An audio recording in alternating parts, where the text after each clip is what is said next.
She gave birth in chains and was auctioned off minutes later with her newborn still crying in her arms. In a rain-drenched Texas cattle yard where women were traded like livestock, 19-year-old Marindale's life was worth exactly $200 to the silent rancher who bought her freedom. But when he whispered, "You owe me nothing," she didn't know whether to trust him or run. This is the story of a woman who was sold, a man who refused to own, and 3 children who taught them both what family truly means.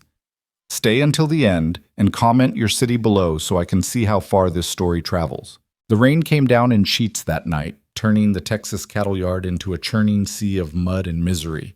Lightning split the sky in jagged white scars, illuminating the auction pens where women stood shivering behind iron bars, their eyes hollow, their hope long since drowned. The air reeked of wet earth, animal fear, and something darker, the stench of humanity stripped to its cruelest bones. Marindale didn't scream when the contractions began. She had learned long ago that screaming only brought more pain. She was 19 years old, though she felt ancient. Her body trembled on the rough plank table in the back corner of a livestock shed, her wrists still shackled to the wood with iron cuffs that had worn raw circles into her skin. The chains were just long enough to let her shift positions, but not long enough to reach her belly, to cradle the life that was tearing its way out of her with each agonizing wave. "Push, breeder," growled the overseer, a thick-necked man named Colt, who smelled of whiskey and tobacco. He didn't even look at her face. To him, she was inventory. "Get it out so we can clean you up for the block." Marin bit down on the leather strap they'd shoved between her teeth, her body arching as another contraction ripped through her. Sweat and rainwater mingled on her skin. Through the gaps in the wooden walls, she could see shadows moving, buyers inspecting the evening's merchandise, their voices low and calculating. She had been sold 3 times before. First at 14, when her father's debts caught up with him and he traded her to a land baron for forgiveness. Then at 16, passed to a cotton merchant who worked her fingers bloody. Then at 18, bought by a cattle dealer who discovered she was pregnant and decided she'd fetch a better price as a proven breeder. Each time, she'd lost a piece of herself. Each time, she'd promised herself she'd survive anyway. But this, giving birth in chains while rain hammered the tin roof and men gambled over cards in the next room, this was a new kind of hell. "Come on, girl," Colt muttered, finally glancing down at her with impatient eyes. "Baby's crowning, one more push." Marin squeezed her eyes shut and bore down with everything she had left. Pain exploded through her core, white-hot and blinding, and then a cry. Thin, furious, alive. The baby's first scream cut through the storm like a knife through canvas, and for one fragile moment, Marin forgot where she was, forgot the chains, forgot the auction block waiting outside. All that existed was that sound, her child, her blood, breathing. "It's a girl," Colt announced flatly, as if reporting the gender of a calf. He wrapped the baby hastily in a stained cloth and held her up to the lamplight, checking her limbs with rough efficiency. "Healthy enough. Good. She'll add value."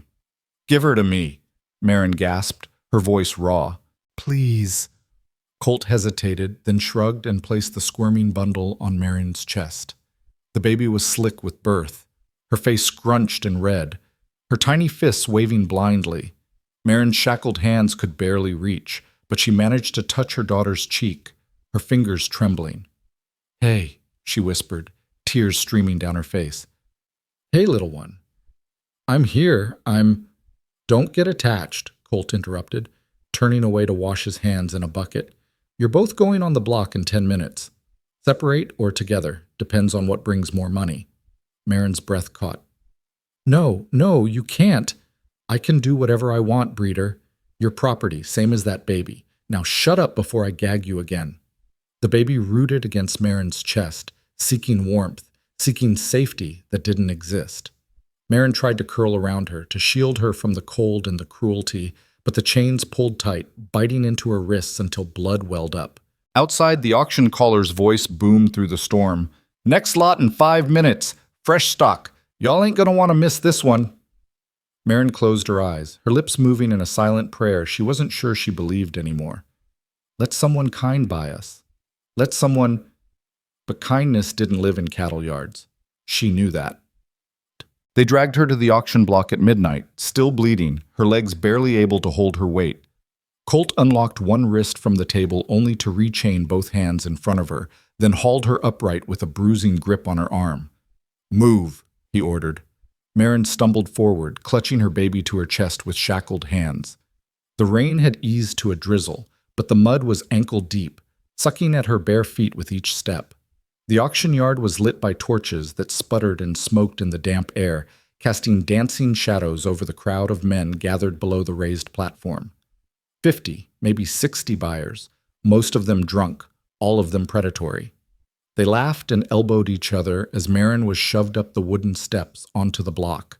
The torchlight hit her full in the face, blinding her for a moment, and she swayed. "Steady, breeder," Colt hissed in her ear. "Smile. You want a good price, don't you?" She didn't answer, couldn't. Her throat had closed up with terror and exhaustion. The auction caller, a wiry man with a voice like gravel, stepped forward, raising his hands for attention. "All right, gentlemen, lot 17, 19-year-old female, healthy stock, proven fertile. Delivered a live girl not 30 minutes ago. Strong hips, good teeth, obedient disposition." Marin flinched as he grabbed her chin, forcing her mouth open to show her teeth like a horse. The crowd murmured appreciatively. "And as a bonus," the caller continued, gesturing to the baby in her arms, "we're offering the newborn as a package deal, or separate, if you prefer. Breeder and bleeder, fresh and ready." Laughter rippled through the crowd. Marin felt her stomach twist with nausea. "Starting bid, $100 for the pair. Do I hear 100? 100, a voice called from the back. 120, someone else shouted. 150.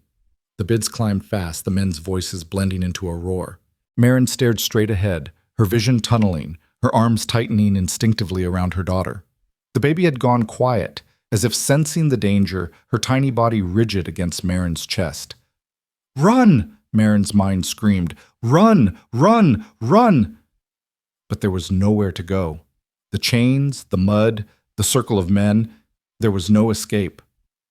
200! A voice barked, louder than the rest, and the crowd went silent. Marin's gaze snapped toward the sound. A man had stepped forward from the shadows at the edge of the yard, his broad-shouldered silhouette cutting a stark line against the torchlight. He wore a dark coat and a wide-brimmed hat pulled low, obscuring his face, but his stance was solid, unmovable. The auction caller blinked. 200! Do I hear 220? Silence. The other buyers exchanged glances, muttering.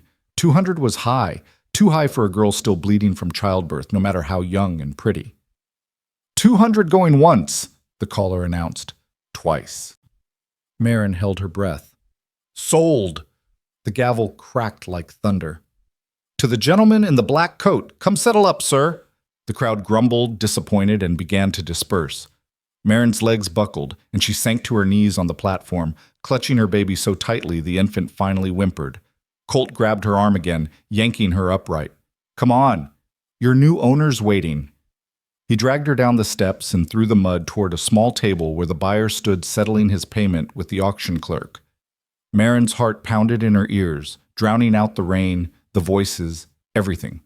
What kind of man pays $200 for a girl and a baby? The answer was always the same, the worst kind. When they reached the table, Colt shoved her forward. Here's your purchase, sir. 1 breeder, 1 infant, papers are in order. The man didn't respond immediately. He was counting out bills onto the table with slow, deliberate movements, rough hands, calloused and scarred. Marin couldn't see his face beneath the hat's brim, but she saw the set of his jaw, hard and unreadable. Finally, the clerk nodded. All here. She's yours. Colt unlocked Marin's shackles and tossed them aside with a metallic clatter. Pleasure doing business. Then he was gone, disappearing into the rain-soaked night, and Marin was left standing alone before her new owner, her wrists raw and bleeding, her baby silent in her arms.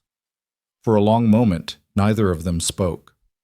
Then the man turned toward her, and she got her first real look at his face. He was older than she'd expected, mid-30s maybe, with a weathered face carved by sun and hardship. His eyes were pale gray, sharp and guarded, but not cruel. Not yet. His expression gave away nothing. Can you walk? He asked. His voice was low, quiet, the kind of voice that didn't waste words. Marin nodded, though her legs were shaking. Good. He gestured toward a wagon parked at the edge of the yard. That's mine. Get in. She hesitated, her instincts screaming at her to run. But where? Into the storm? Into the mud? With a newborn in her arms? She had no choice. She walked. The wagon ride lasted an eternity, though it couldn't have been more than 20 minutes. Marin sat on the hard wooden bench, her baby cradled against her chest, her body swaying with every jolt and rut in the muddy road. The man, her new owner, sat beside her in silence, his hands steady on the reins, his eyes fixed ahead. Marin didn't dare speak. She'd learned that silence was safer, but questions screamed in her mind. What does he want? Why did he buy me? What happens when we get wherever we're going? The wagon finally slowed, turning off the main road onto a narrow, rutted path that wound through tall pines. The rain had stopped, leaving the air thick with the smell of wet earth and wood smoke. Through the trees, Marin glimpsed a small cabin, weathered logs, a stone chimney, a single window glowing with lamplight. The man pulled the wagon to a stop and climbed down without a word. Then he turned, holding out a hand to help her. Marin stared at his hand like it might bite. "You're bleeding," he said quietly. "You need to lie down." Still, she didn't move. He exhaled, dropped his hand, and stepped back. "I'm not going to hurt you. Why should I believe you?" Her voice came out hoarse, barely a whisper. His pale eyes held hers for a beat. Then he said, "You don't have to, but you'll bleed out in that wagon if you don't let me help." He was right. She could feel the wetness between her thighs, the dizziness creeping in at the edges. Reluctantly, she took his hand, rough, warm, steady, and let him help her down. Her legs nearly gave out when her feet hit the ground, but he caught her elbow, steadying her without pulling her close. "Inside," he said. She followed him into the cabin, her heart hammering. The interior was small but clean, one room with a bed in the corner, a wood stove crackling softly, a table, and 2 chairs. The air smelled of pine and coffee. The man gestured toward the bed. "Lie down. I'll get water and cloth." "Why?" Marin blurted, her voice breaking. "What do you want from me?" He paused, his back to her, then turned slowly. His expression was unreadable, but something flickered in his eyes, something almost like sadness. "Nothing," he said quietly. "Just rest." And then he walked out, leaving her alone in the lamplight with her baby and a bed that felt impossibly soft after years of hard ground. Marin didn't know whether to cry or scream, so she did neither. She lay down. She woke to the sound of water trickling and the smell of herbs, sharp, medicinal, oddly soothing. Her body ached everywhere, a deep bone weariness that made even breathing feel like effort. For a disorienting moment, she didn't remember where she was. Then it all came rushing back, the auction, the chains, the man in the black coat, her baby. Marin's eyes snapped open, and she bolted upright, too fast, her head spinning. She clutched at the blanket covering her, her gaze darting around the cabin in a panic. "Easy!" The man's voice came from across the room. He was sitting at the table, a steaming cup in front of him, his hat off now, revealing dark hair streaked with early gray. "She's right here." Marin's gaze followed his gesture to a small wooden cradle beside the bed, a cradle that hadn't been there before. Inside, wrapped in a clean white blanket, her daughter slept soundly, her tiny chest rising and falling in peaceful rhythm. Relief hit Marin so hard she nearly sobbed. Did you? "I cleaned her up," the man said evenly, "fed her some goat's milk with a cloth. She took it fine. You've been asleep for 4 hours." Marin's throat tightened. She looked down at herself and realized she was wearing a clean nightgown, rough cotton, oversized but clean. Her wounds had been bandaged. The blood was gone. "Who are you?" she whispered. The man took a slow sip of his coffee, considering the question. Finally, he said, "Hale Murdoch. I own a ranch about 10 miles north of here. I raise cattle, keep to myself, don't bother nobody." "Why did you buy me?" "Because nobody else should have." Marin blinked, thrown by the bluntness of the answer. "That's not—" "What do you mean?" Hale set his cup down and leaned back in his chair, his pale eyes steady on hers. "I've seen that auction yard before. I know what happens to the women who get sold there. Figured you deserved better. You don't even know me." "Don't need to." He stood, crossing to the stove to pour more coffee. You want some? It's strong, but it'll help. Marin didn't answer. Her mind was spinning, trying to make sense of this, of him. Men didn't just help. Men took. Men used. Men broke. That's all she'd ever known. Hale poured a second cup anyway and set it on the small table beside the bed. Drink it or don't. Either way, you need to eat something. I'll make bread and eggs. He moved to the stove, pulling out a cast iron skillet, and started cracking eggs with an efficiency that spoke of long practice. Marin watched him warily, her hands trembling as she picked up the coffee cup. It was bitter, scalding hot, and the best thing she'd tasted in months. I don't understand, she said finally, her voice breaking. Why are you being kind to me? Hale didn't look up from the skillet. Ain't kindness. It's just human. Most humans aren't. I know. He flipped the eggs with a practiced flick of his wrist. Doesn't mean I have to be like them. Marin's hands tightened around the cup. She wanted to believe him. God, she wanted to believe him so badly it hurt. But belief was dangerous. Belief got you hurt. What happens now? She asked quietly. Hale slid the eggs onto a plate, added a thick slice of bread, and brought it over to her. Now you eat. Then you rest. Then when you're strong enough, we'll figure out what comes next. And if I want to leave? He met her eyes without flinching. Then I'll take you wherever you want to go. Marin stared at him, searching for the lie, the trap, the cruelty, hiding beneath the calm. But all she saw was a tired man with scars on his hands and shadows in his eyes. Someone who understood pain because he'd lived it. Why? She whispered. Hale was silent for a long moment. Then he said, Because I had a sister once. She got sold when I was too young to stop it. I never saw her again. His jaw tightened. I can't save her, but I can save you. Ooh. Marin's breath hitched. Tears burned her eyes, and she looked away, blinking hard. Eat, Hale said quietly, turning back to the stove. Your baby needs you strong. So Marin ate, and for the first time in 5 years, she didn't taste fear with every bite. The days that followed blurred together in a haze of healing and caution. Hale gave Marin the bed. He slept on a bedroll by the stove.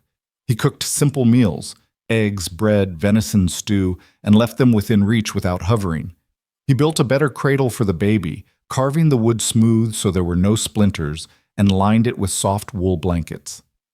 He never touched Marin without asking first. He never raised his voice. He never locked the door. And slowly, impossibly, Marin began to breathe again. Her body healed faster than her mind. The bleeding stopped. Her strength returned. But every time Hale moved too quickly or spoke too loudly, she flinched. Every time he reached for something near her, she braced for a blow that never came. He noticed. Of course he noticed. One evening, as they sat across from each other at the small table eating supper, Hale set down his fork and said, You got a name for her yet? Marin glanced at the cradle where her daughter slept peacefully. I haven't decided. Take your time. Names matter. What was your sister's name? Hale's jaw tightened. Eliza. She was 12 when they took her. I'm sorry. Me too. He picked up his fork again, his voice careful. What's yours? My what? Your name. Marin hesitated. She'd been called so many things over the years, breeder, girl, property, that her real name felt foreign, like something that belonged to someone else. Marin, she said finally. Marin Dale. Marin, Hale repeated, as if testing the weight of it. Then he nodded. Good name. Strong. Something loosened in Marin's chest, just a fraction. What do I call you? She asked. Hale's fine. Not sir, not master. His pale eyes darkened. I'm not your master, Marin. I never will be. Then what am I to you? Hale was quiet for a long moment, his gaze steady. You're a person who deserves a chance to decide what happens next, that's all. Marin looked down at her plate, her throat tight. She wanted to believe him. She was starting to believe him, but trust was a muscle she'd forgotten how to use. A week after Marin arrived, a storm rolled in, a real one this time, all thunder and wind and rain that hammered the cabin's roof like fists. The baby woke crying, startled by the noise, and Marin scooped her up, rocking her gently. "Shh, shh. You're safe," she murmured, though her own heart was racing. Hale was at the stove, brewing tea. He glanced over. "She hungry?" "I think she's just scared." "Can't blame her." He poured 2 cups and brought one over, setting it carefully on the table beside Marin. "Storm like this, I'd be scared too." Marin cradled her daughter close, swaying slightly. The baby's cries softened to hiccups, then finally silence. Her tiny fist curled around Marin's finger, holding tight. "You're good with her," Hale observed. "I don't know what I'm doing." "Nobody does at first. You'll figure it out." Marin looked up at him, this strange, quiet man who'd bought her freedom and asked for nothing in return. "Why do you live out here alone?" Hale took a sip of his tea, considering. "Tried living in town once. Didn't take. Too many people, too much noise. Out here it's quiet, peaceful. Lonely. Sometimes." He met her eyes, but loneliness is better than cruelty. Marin understood that in her bones. Thunder cracked overhead, and she flinched despite herself. The baby stirred but didn't wake. "You're safe here," Hale said quietly. "I know you don't believe that yet, but you will." Marin wanted to argue, to tell him that nowhere was safe, that safety was a lie people told themselves, but the words wouldn't come. Because maybe, just maybe, he was right. Wholesome. 2 weeks passed. Then 3. Marin grew stronger, her body knitting itself back together, her daughter thriving on goat's milk and Marin's tentative care. Hale taught her how to use the wood stove, how to make bread, how to mend clothes. He was patient, never condescending, never impatient when she struggled.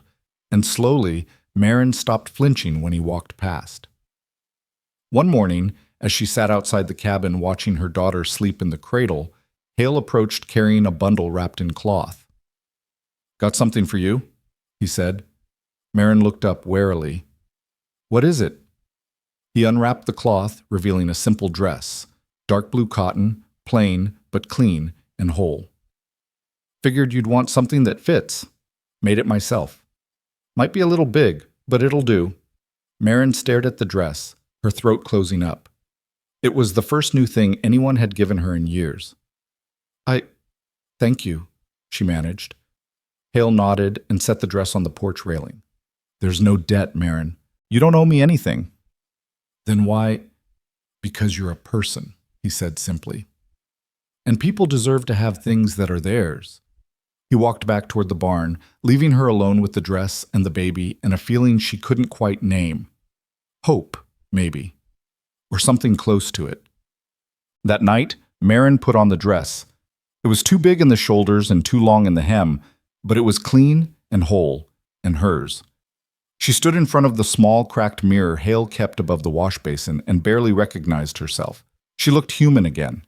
When Hale came in from feeding the horses, he paused, then nodded approvingly.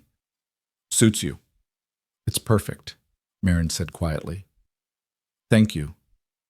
"You already said that." "I know, but I mean it." Hale's expression softened just for a moment. "You're welcome." They ate supper in companionable silence. Venison stew and bread, the cabin warm and dry. The baby slept soundly in her cradle, content and safe. For the first time in 5 years, Marin felt something other than fear settle in her chest. She felt home. And it terrified her, because homes could be taken away. Safety could be shattered. Kindness could turn cruel. She'd learned that lesson over and over.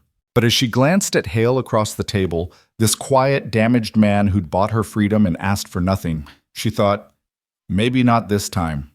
Maybe this time is different. She didn't say it out loud, but she let herself think it.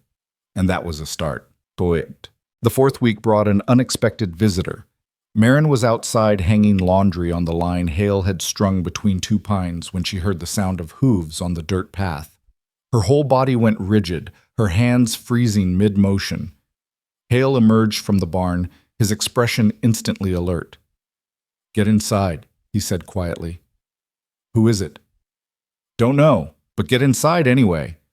Marin grabbed the baby from the cradle on the porch and hurried into the cabin, her heart pounding. Through the window, she watched as a man on horseback emerged from the trees, older, well-dressed, with a silver watch chain glinting at his vest. A buyer. She knew the type instantly. Hale met him in the yard, his stance easy, but his hand resting casually near the rifle propped against the barn door. "Help you with something?" Hale called. The man dismounted, smiling in that oily way rich men did when they wanted something. "Afternoon, friend. Name's Clayton Webb.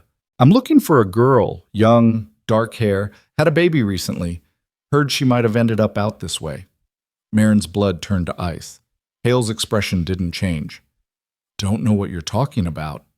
"Sure you do." Webb's smile widened. "You bought her at the Cartwright auction 3 weeks back, $200, if memory serves. And if I did? Then she's rightfully mine. I had a prior contract with the seller, legal and binding. Your purchase was invalid." Marin watched through the window, her arms tightening around her baby, her mind screaming, "No, no, no, no." Hale tilted his head slightly. "You got paperwork to prove that." Webb reached into his coat and pulled out a folded document, waving it. "Right here. Signed and notarized. Now I'm a reasonable man. I'll pay you back your $200 and take the girl off your hands. No hard feelings." Hale studied him for a long moment. Then he said, "How much you want for that contract?" Webb blinked. "Excuse me? The contract, how much?" "It's not for sale." "Everything's for sale, Mr. Webb. You taught me that." Hale pulled a folded stack of bills from his pocket. $400. That's double what you'd have paid originally. Take it and go." Webb's eyes narrowed. "Why would you do that?" "Because I don't like you."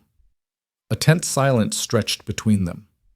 Finally, Webb snatched the money, counted it, and shoved it into his coat.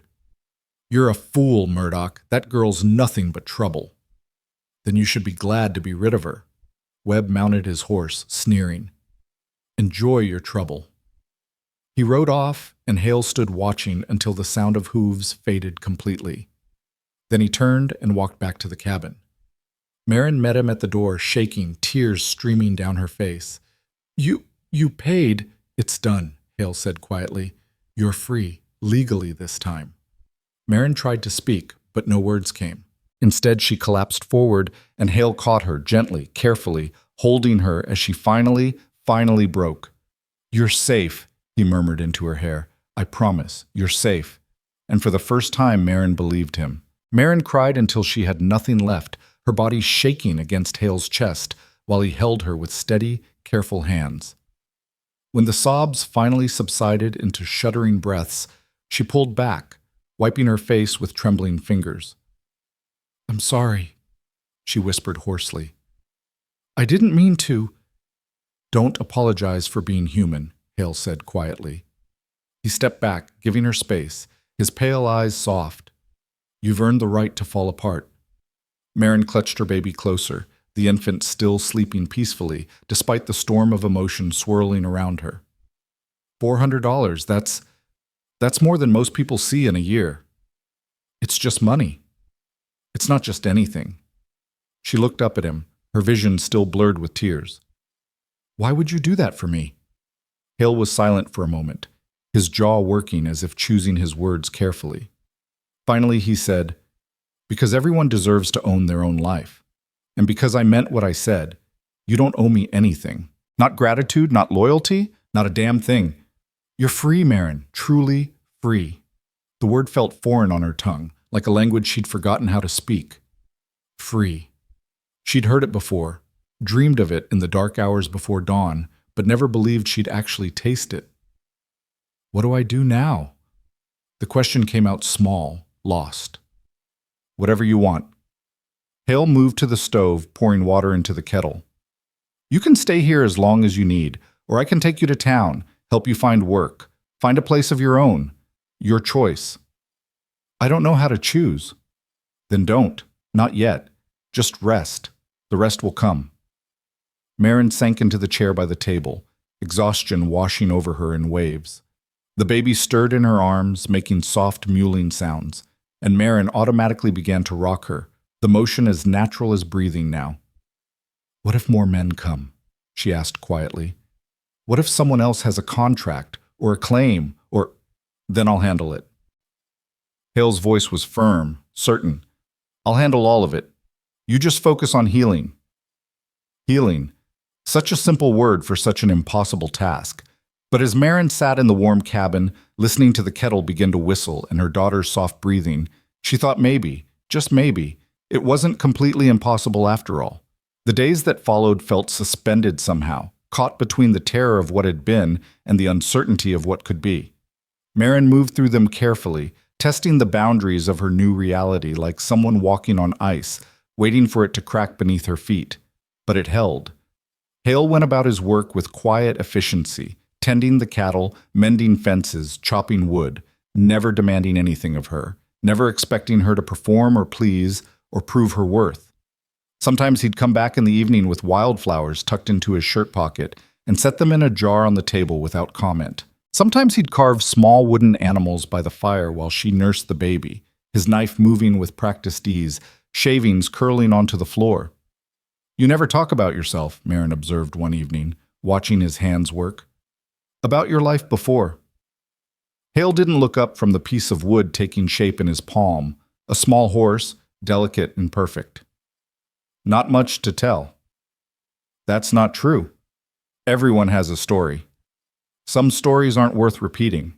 He blew sawdust from the carving, examining it critically. What do you want to know? Marin considered. Why ranching? Why out here alone? My father was a rancher, taught me the trade before he died. As for alone, he paused, his jaw tightening. I was married once. She died giving birth. Baby didn't make it either. The words hung in the air, heavy and sharp. Marin's breath caught. Hale, I'm so... It was 8 years ago. He set down the carving and finally met her eyes. I buried them both under the oak tree out back. Tried to keep going, but the house felt too empty, too full of ghosts. So I sold it, bought this land, built this cabin, started over. I'm sorry, Marin whispered. Me too. He picked up the wooden horse again, running his thumb over its smooth surface. But pain doesn't kill you. It just changes you. You learn to carry it. Marin understood that more than he knew. Is that why you bought me? Because of her? Partly.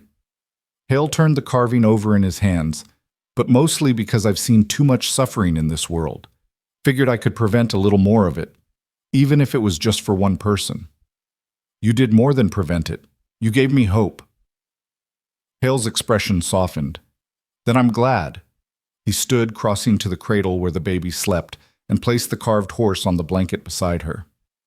For when she's older, Marin's throat tightened. You're too good. I'm not good. I'm just tired of being cruel. That night, after Hale had settled into his bedroll by the stove, Marin lay awake staring at the ceiling, her daughter warm against her side. She thought about Hale's words, about his wife and baby buried under the oak tree, about the way he'd carved that tiny horse with such tender care. He was broken too, just in different ways, and somehow that made her feel less alone. 3 weeks after Clayton Webb's visit, Marin woke to the sound of crying, but not her baby's. The sound was coming from outside, thin and desperate and wrong. She bolted upright, her heart hammering, and looked toward Hale's bedroll. Empty. Dawn light filtered through the window, painting everything gray. The crying came again, closer now. Marin wrapped herself in a shawl and moved to the door, opening it cautiously. The morning air was crisp, smelling of pine and dew. At first she saw nothing unusual, just the yard, the barn, the trees beyond. Then she spotted it. A small figure huddled on the porch steps, shaking violently. A child. A little girl, no more than 3 years old, dressed in a filthy, torn dress, her dark hair matted with dirt and leaves. She was crying so hard she was nearly choking on the sobs. Oh my God! Marin rushed forward, dropping to her knees beside the child. Sweetheart, what happened? Where did you come from? The little girl looked up with huge, terrified brown eyes, her face streaked with tears and grime. She didn't answer, just kept crying, her small body trembling. Marin reached for her, and the child flinched violently, scrambling backward. It's okay, Marin said softly, keeping her hands visible, her voice gentle. I'm not going to hurt you. You're safe now. The girl stared at her, chest heaving, and then lunged forward, wrapping her tiny arms around Marin's neck with desperate strength. She buried her face against Marin's shoulder and wailed. Marin held her, rocking slowly, her own eyes stinging with tears. Shh, shh, you're okay. I've got you. What in God's name? Hale's voice came from behind them, rough with alarm. He'd been in the barn and came running at the sound. Where did she come from? I don't know, she was just here. Hale crouched beside them, his expression tight with concern.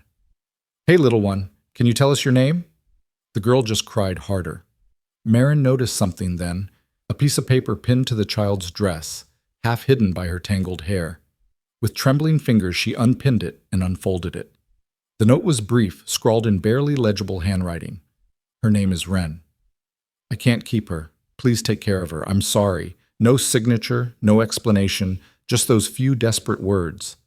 Jesus, Hale muttered, reading over Marin's shoulder. Someone just left her here. Like garbage, Marin whispered, anger and heartbreak warring in her chest. Like she was nothing. We need to get her inside, check her for injuries. Marin stood carefully, lifting the little girl with her. Wren clung to her like a drowning person to driftwood, her cries softening to hiccuping whimpers. Inside the cabin, Marin sat in the chair by the table, keeping Wren in her lap while Hale brought warm water and cloth. Let me see you, sweetheart, Marin said gently, trying to ease the child back to look at her. I need to make sure you're not hurt. Wren resisted at first, then slowly allowed Marin to examine her. She was painfully thin, her ribs visible beneath the tattered dress, her skin marked with old bruises in various stages of healing. Her feet were bare and cut, as if she'd walked a long distance over rough ground. She's malnourished, Marin said, her voice shaking, and someone's been hurting her. Hale's jaw clenched so tight, Marin heard his teeth grind. I'll ride into town, ask around, see if anyone knows. No. The word came out harder than Marin intended. Don't. Marin, we have to eat. We have to what? Find whoever did this to her so they can do it again? Marin looked down at Wren, who had gone very still and quiet in her arms, watching them with those huge, haunted eyes. She's terrified, Hale. She's been abandoned and abused and left to die. If we take her back to town, they'll just put her in an orphanage or sell her off like they sold me. Hale was silent, his expression warring between reason and emotion. She needs us, Marin continued, her voice breaking. She needs someone to keep her safe, to choose her. You want to keep her? I don't know what I want. I just know I can't let her go back to whatever hell she came from. Hale studied her for a long moment, then looked at Wren. The little girl stared back at him, her expression wary but not quite as terrified as before. Slowly, carefully, Hale reached out and touched her hair, smoothing it back from her face. Okay, he said quietly. We keep her. Relief flooded through Marin so powerfully she nearly sobbed. Thank you. Don't thank me yet. We don't know what we're doing. Neither do most parents. Marin adjusted Wren in her lap, meeting the child's eyes. Your name is Wren? The girl nodded, just barely. That's a beautiful name. My name is Marin, and this is Hale. You're safe now, Wren. Do you understand? You're safe. Wren didn't speak, but something in her expression shifted, the tiniest loosening of the terror that had been holding her rigid. Hale fetched bread and milk, and they coaxed Wren into eating a few small bites, though she was clearly too frightened and overwhelmed to manage much. Afterward, Marin bathed her gently in the wash basin, cleaning away layers of dirt and fear, dressing her in one of the baby's larger swaddling cloths fashioned into a makeshift dress. Wren submitted to all of it in silence, her eyes never leaving Marin's face. Can you tell me how old you are? Marin asked softly as she combed the tangles from Wren's hair. Wren held up 3 fingers. 3 years old, and where did you come from, sweetheart? Wren pointed vaguely toward the woods, then buried her face in Marin's shoulder again. It's okay. You don't have to talk about it if you don't want to. That night, Marin made a small bed for Wren on the floor beside her own, using blankets and the softest cloth she could find. But when she tried to lay the child down, Wren clung to her with renewed desperation, crying again. Mama, she whimpered. Mama, don't leave. Marin's heart cracked wide open. I'm not your mama, sweetheart. Mama. Wren's fingers twisted in Marin's dress. Please, Mama. Marin looked helplessly at Hale, who was watching from across the room with an expression she couldn't quite read. Let her sleep with you, he said quietly. She needs to feel safe. So Marin climbed into bed with both children, her infant daughter on one side, this broken, terrified little girl on the other, and held them both while they slept. Wren's small hand gripped Marin's nightgown so tightly her knuckles went white, even in sleep. I don't know what I'm doing, Marin whispered into the darkness. Hale's voice came soft from his bedroll. Yes, you do. You're doing exactly what she needs. Marin closed her eyes, tears slipping down her temples. 2 children now, 2 lives depending on her, trusting her, calling her mama. She'd been property herself just weeks ago. How was she supposed to protect anyone? But as Wren's grip slowly loosened in sleep, her breathing evening out, Marin thought maybe the question wasn't how. Maybe it was simply, will you try? And the answer to that was easy. Yes. Always yes. The adjustment period was harder than Marin expected. Wren barely spoke, communicating mostly through gestures and tears. She startled at loud noises, flinched when anyone moved too quickly, and woke screaming from nightmares several times a night. She refused to be more than a few feet from Marin, following her everywhere with silent, desperate attachment. She's been through something terrible, Hale observed one afternoon as they watched Wren huddle in the corner, clutching the wooden horse he'd carved. Might take months before she feels safe. I know. Marin was nursing the baby, exhaustion pulling at every muscle. I just wish I could make it better faster. Time's the only thing that heals trauma, that and consistency. You sound like you know from experience. Hale's expression darkened. After my wife died, I couldn't sleep for 6 months. Every time I closed my eyes, I heard her screaming. Took a long time to learn how to live with it. How did you? Kept getting up every morning, kept doing the work. Eventually the weight got lighter. He glanced at Wren.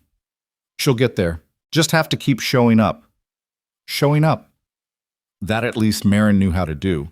She began establishing routines, small predictable rhythms that Wren could rely on. Breakfast at dawn. A walk around the property mid-morning, quiet time in the afternoon while the baby napped. Supper at sunset. Stories by firelight before bed. Nothing complicated, but consistent. Slowly, impossibly slowly, Wren began to thaw. The first time she smiled, a tiny, tentative thing directed at Hale when he showed her how to feed the chickens, Marin nearly cried with relief. The first time she spoke a full sentence, "Can I hold the baby?" Marin actually did cry. You're doing good, Hale told her that night after both children were asleep. She's starting to trust you. I'm terrified I'll do something wrong. Say something that reminds her of whatever happened before. You will. Everyone does. But that's not what matters. What matters is that you keep trying anyway. Marin looked at him across the dim cabin. This man who'd become her anchor without ever asking to be. Why are you so patient with all of this? With me. With them. Because I know what it's like to be broken. Hale's voice was quiet, honest. And I know how rare it is to find someone who doesn't demand you be whole right away. Is that what I am to you? Broken? No? He met her eyes steadily. You're healing. There's a difference. The distinction felt important, though Marin couldn't quite articulate why. She nodded slowly, pulling her shawl tighter around her shoulders. Thank you. For everything. Don't. Hale held up a hand. We're past thank yous. We're just family now. That's all. Family. The word settled over Marin like a blanket, warm and unfamiliar and absolutely terrifying, but also right. 6 weeks after Wren arrived, Marin was hanging laundry when she heard laughter, high and bright and completely unexpected. She turned to see Wren chasing a butterfly through the wildflowers behind the cabin, her face lit with pure, uncomplicated joy.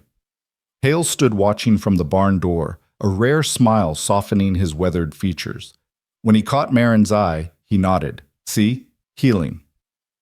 That night, as they sat around the table eating venison stew, Wren suddenly looked up at Hale and said, Are you my papa? Silence fell like a stone. Hale's spoon paused halfway to his mouth. Marin held her breath, unsure what he'd say. afraid he'd crush this fragile hope blooming in Wren's eyes. Finally, Hale set down his spoon and leaned forward, his expression gentle but serious. Would you want me to be? Wren nodded vigorously. Then yes, Hale said quietly. I can be your papa, if that's what you want. And Marin's my mama? If she says yes. Two pairs of eyes turned to Marin, waiting. The baby made a soft cooing sound from her cradle, as if weighing in on the matter. Marin's throat was so tight she could barely speak. Yes, she managed. Yes, sweetheart. I'm your mama. Wren's whole face lit up, and she scrambled out of her chair to throw her arms around Marin's neck. Mama, she whispered, the word full of wonder and relief and desperate hope. Mama, mama, mama. Marin held her, tears streaming freely now, and looked over Wren's head at Hale. He was watching them with an expression so tender it made her heart ache. This is family, she thought. This is what it's supposed to feel like. Not blood, not obligation, just choice and staying. The weeks turned into months, summer bleeding into autumn, the trees around the cabin blazing gold and red. Wren grew bolder, her laughter more frequent, her nightmares less consuming. She learned to help Maureen with simple chores, to gather eggs and pull weeds and sing nonsense songs to the baby. She started calling Hale Papa without hesitation, and he answered every time with steady patience. Marin found herself settling into this life like someone trying on clothes that fit better than expected. She learned to bake bread that didn't burn, to mend shirts with reasonably straight stitches, to predict when the baby would wake and when Wren needed quiet time. She learned the sound of Hale's footsteps coming up the path, the way he hummed tunelessly while he worked, the slight softening of his eyes when he looked at the children. She learned what home felt like, but peace was fragile and fear had deep roots. One cold October morning, Marin woke to find Wren gone. The space beside her in bed was empty, the blankets thrown back. Panic seized her instantly. Wren? She bolted upright, scanning the cabin. Wren! Hale was already up, pulling on his boots. She's not inside? No. Oh God, what if someone took her? What if... We'll find her. Hale grabbed his coat. You check the barn. I'll check the woods. They found her 20 minutes later, curled under the oak tree behind the cabin, the one where Hale's wife and baby were buried. She was sobbing, her small body racked with shaking, clutching something in her hands. Marin ran to her, dropping to her knees in the wet grass. Wren, baby, what's wrong? What happened? Wren held out her hands, revealing a small bird, dead, its neck broken, its feathers ruffled. I found it, she choked out. It was hurt, and I tried to help, but it died, and it's all my fault, and, oh, sweetheart, no. Marin gathered her close, bird and all. It's not your fault. Sometimes things die. It's not because you did anything wrong. But I touched it, and then it stopped moving. That's not how it works. The bird was already dying. You tried to be kind. That's what matters. Wren cried harder, and Marin held her, rocking slightly. Hale crouched beside them, his hand gentle on Wren's back. You know what we do when something dies? He said quietly. We bury it. Give it a place to rest. Would you like to do that for the bird? Wren nodded, hiccuping. Together, the three of them dug a small hole beneath the oak tree, wrapped the bird in soft leaves, and laid it to rest. Wren placed a small stone on top, marking the spot. Can we say a prayer? She whispered. Marin and Hale exchanged glances. Neither of them were particularly religious, but Marin nodded. What would you like to say? Wren closed her eyes, her hands clasped. Thank you for flying. I'm sorry you got hurt. I hope wherever you are now, there's lots of sky. It was the most perfect prayer Marin had ever heard. Afterward, as they walked back to the cabin, Wren slipped her hand into Hale's. Papa? Yeah, little one? Are you going to die? Hale stopped walking, his jaw tightening. He knelt down to Wren's level, meeting her eyes seriously. Someday, yes. Everyone does eventually, but not today. Not for a long, long time. Promise? I promise to do my best to stay. And Mama? And the baby? Same promise. He touched her cheek gently. We're not going anywhere, Wren. We're staying right here with you. Wren studied his face intently, as if memorizing it, then nodded. Okay, I'm staying too. Good, Hale said softly. That's real good. That afternoon, while the children napped, Marin sat on the porch steps staring at the mountains in the distance. Hale joined her, 2 cups of coffee in hand, and they sat in comfortable silence for a long time. She asked me if I'm staying, Marin said finally. A few days ago. She wanted to know if I'm going to leave like whoever left her. What did you tell her? That I'm staying, but I don't know if she believes me. Marin wrapped her hands around the warm cup. I don't know if I even believe me. Why wouldn't you? Because everything I've ever had gets taken away. The words came out flat, matter of fact. My father sold me. My owners traded me. My freedom was bought and sold 4 times before you. I've learned not to count on anything lasting.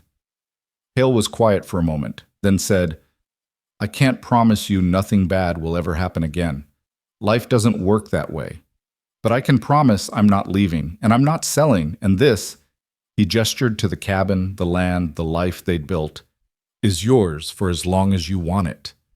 What if I break it? Marin's voice cracked. What if I'm not strong enough to… You are. Hale turned to face her fully. You've survived things that would have killed most people. You've taken 2 broken children and given them hope. You're the strongest person I know, Marin.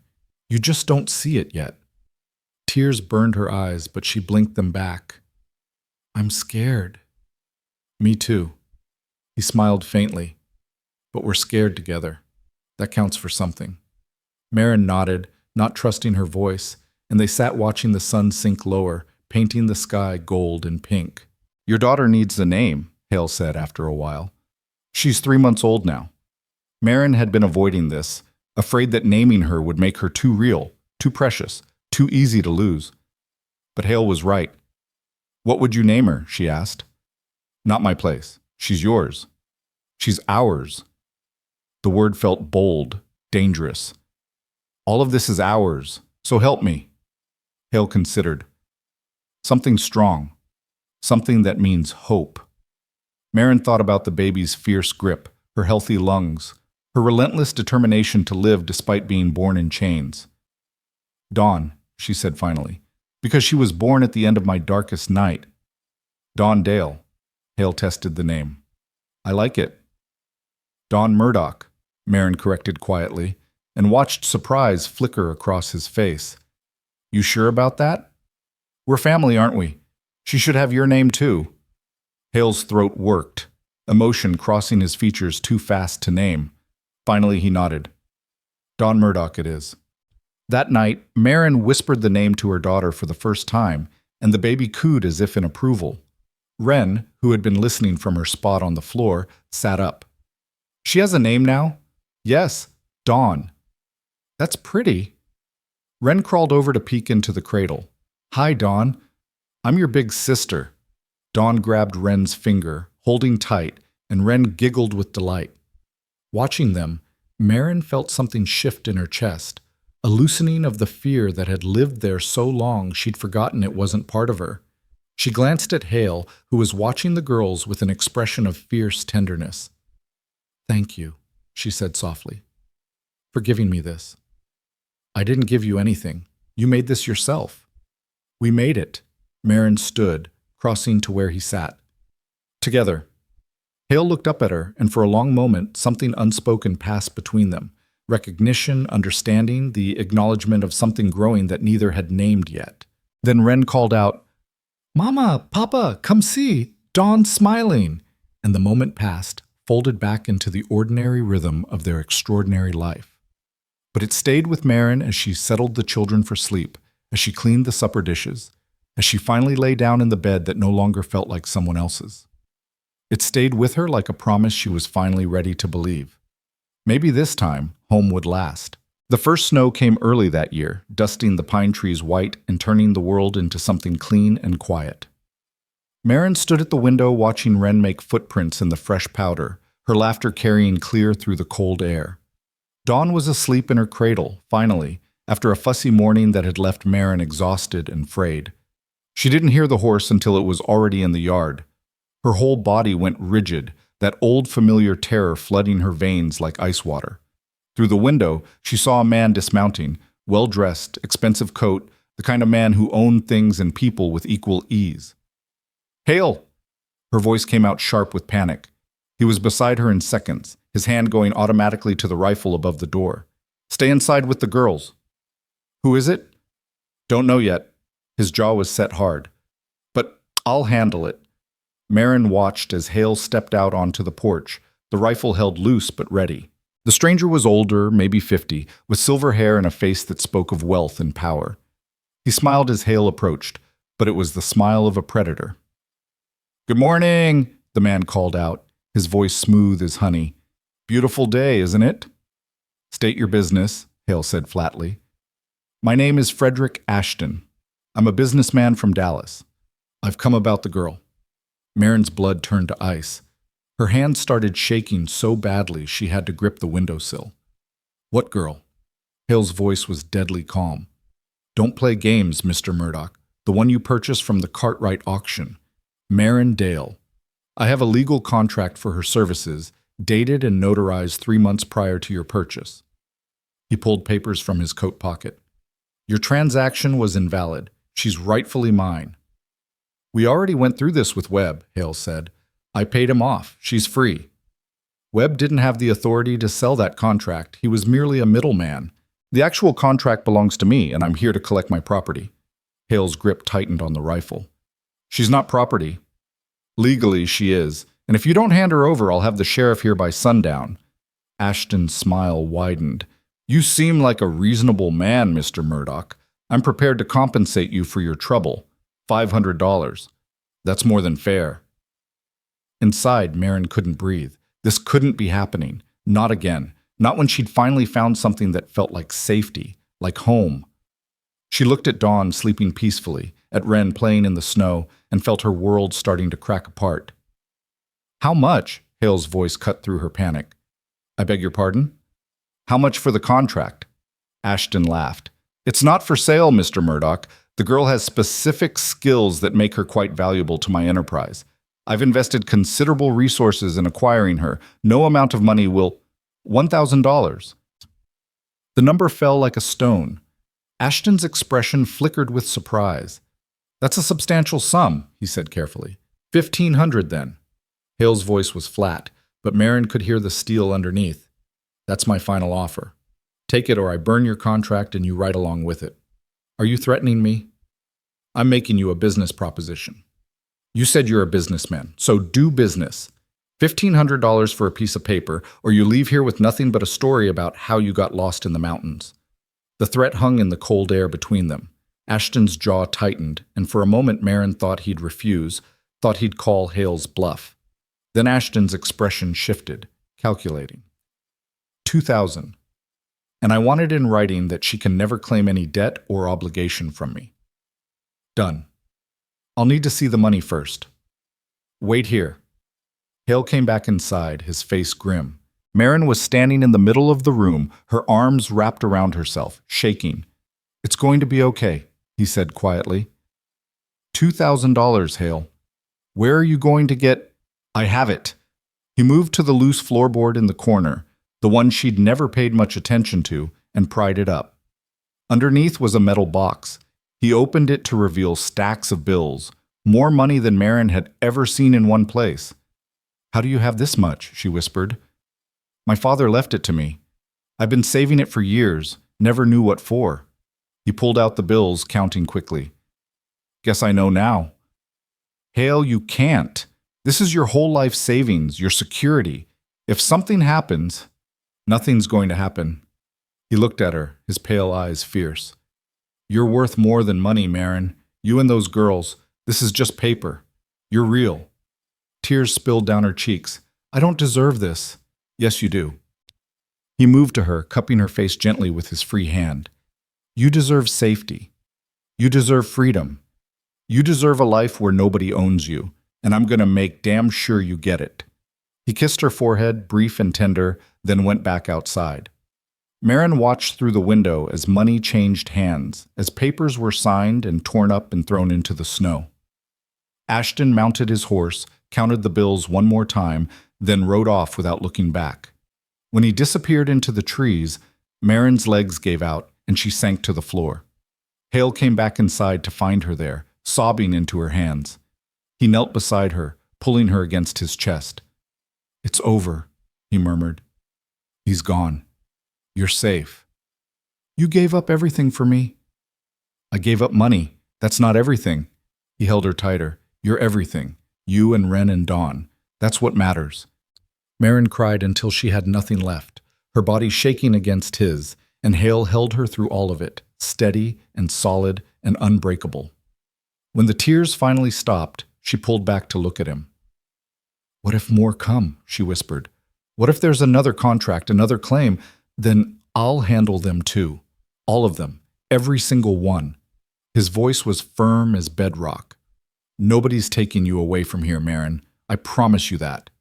She wanted to believe him. God, she wanted to believe him so badly. Outside, Ren called out, "Mama, come see my snow angel!" Marin wiped her face, trying to pull herself together. Hale stood and offered his hand. "Come on," he said gently. "She's waiting." So Marin let him pull her up, let him guide her to the door, and stepped out into the cold sunshine where her daughter was waiting with a smile bright as stars. That night, after the children were asleep, Marin sat by the fire unable to settle. Her mind kept replaying Ashton's visit, the casual way he'd called her property, the certainty in his voice that he owned her. Even though Hale had sent him away, even though the contract was destroyed, she couldn't shake the feeling that it wasn't over. "You're thinking too loud," Hale said from his bedroll. "Sorry." "Don't apologize. Talk to me." Marin pulled her knees to her chest, staring into the flames. "What if I'm broken too badly to ever be whole?" "You're not broken." "I flinch every time you move too fast.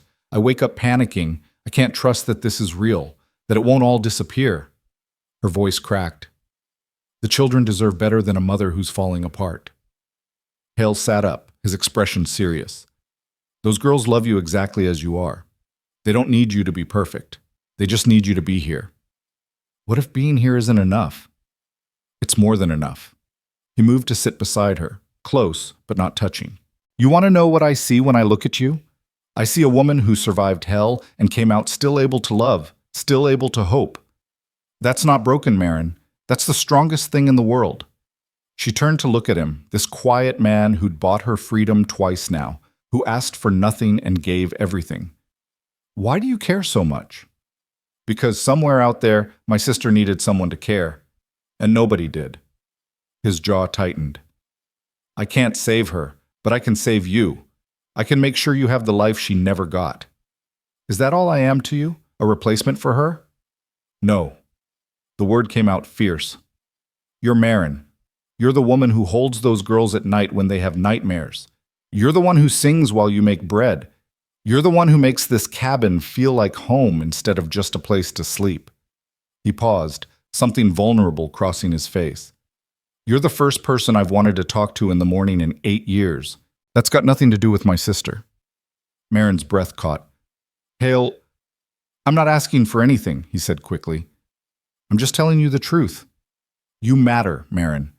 Not because of what you've survived or what you do, just because you're you." The fire crackled between them, sparks rising into the darkness. Marin felt something shift in her chest, something she'd been holding back for weeks now, maybe months. "I'm scared," she whispered. "Of what?" "Of this. Of you. Of wanting something so badly it hurts." She looked at him fully. "I've never been allowed to want anything before. Every time I did, it got taken away. I'm not going anywhere." "You keep saying that." "Because it's true." Hale reached out slowly, giving her time to pull away, and took her hand. His palm was warm, calloused, steady. "I know you don't believe it yet, but I'll keep saying it until you do." Marin stared at their joined hands, at the way his fingers fit around hers like they belonged there. "What if I can't ever trust it completely?" "Then we work with that. We build something anyway." He squeezed gently. "You don't have to be healed to be loved, Marin.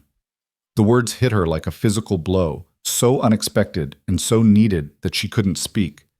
She just held onto his hand and let herself cry again, quieter this time, while the fire burned low and the children slept peacefully, and Hale stayed exactly where he was. 3 days later, Maureen woke burning with fever. It started as a headache, dull and persistent, then bloomed into full-body chills that left her shaking under every blanket in the cabin. By noon, she could barely stand. By evening, she was delirious, crying out for people who weren't there, thrashing in bed while her skin burned like fire. "Mama's sick," Wren whispered to Hale, her voice small and terrified. "Is she going to die like the bird?" "No," Hale said firmly, though his own fear was a living thing in his chest. "She's going to be fine. But I need you to be brave, okay? Can you help me take care of Dawn while I take care of Mama?" Wren nodded, her eyes huge. The next 2 days blurred into an endless cycle of cold cloths and herbs and prayers Hale hadn't said since his wife died. He forced water past Marin's cracked lips, bathed her fever-hot skin, held her when she thrashed, and called out names he didn't recognize. At night he tended to both girls alone, changing Dawn's swaddling cloths, feeding her goat's milk, reading stories to Wren in a voice that didn't shake no matter how scared he was. "Why isn't Mama waking up?" Wren asked on the second night, curled against Hale's side, while Dawn slept in her cradle. "She's fighting," Hale said quietly.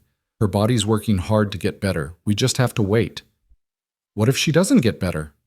"She will." "But what if she doesn't?" Wren's voice was barely a whisper. "What happens to us?" Hale pulled her closer. "Then I take care of you anyway, both of you. That's not changing, Wren, no matter what." "Promise?" "I promise." Wren buried her face against his shoulder. "I'm scared, Papa." "Me too, little one. Me too." On the third morning, Marin's fever finally broke. Hale was dozing in the chair beside the bed, Dawn asleep in his arms, when he heard a soft sound. His eyes snapped open to find Marin looking at him, pale and weak, but awake. "Hey," she whispered, her voice like sandpaper. Relief hit him so hard he nearly sobbed. "Hey yourself." "How long?" 3 days. Marin's eyes widened. "The girls, are fine. They're both fine." He glanced down at Dawn, then across the room where Wren was still sleeping on her bedroll.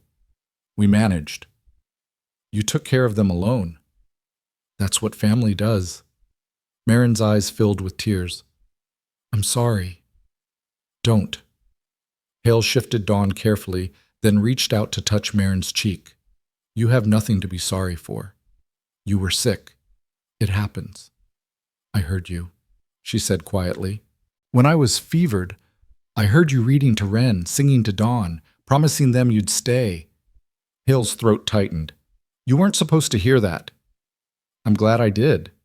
She turned her face into his palm. "Papa stayed." The word hit him square in the chest. Wren's word for him, now Marin's too, and it meant more than he could articulate. "Yeah," he said roughly. "Papa stayed." Behind them, Wren stirred and sat up, rubbing her eyes. When she saw Marin awake, her whole face lit up. "Mama!" She scrambled across the floor and climbed onto the bed, careful not to jostle. "You're awake! Papa said you would be, but I was scared you wouldn't, and I'm okay, sweetheart." Marin wrapped an arm around her, pulling her close. "I'm okay." Wren buried her face in Marin's shoulder, her small body shaking with relief. "Don't get sick again." "I'll try not to." Marin looked at Hale over Wren's head, her expression full of something he couldn't quite name. "We have a good papa, don't we?" Wren nodded vigorously. "The best papa."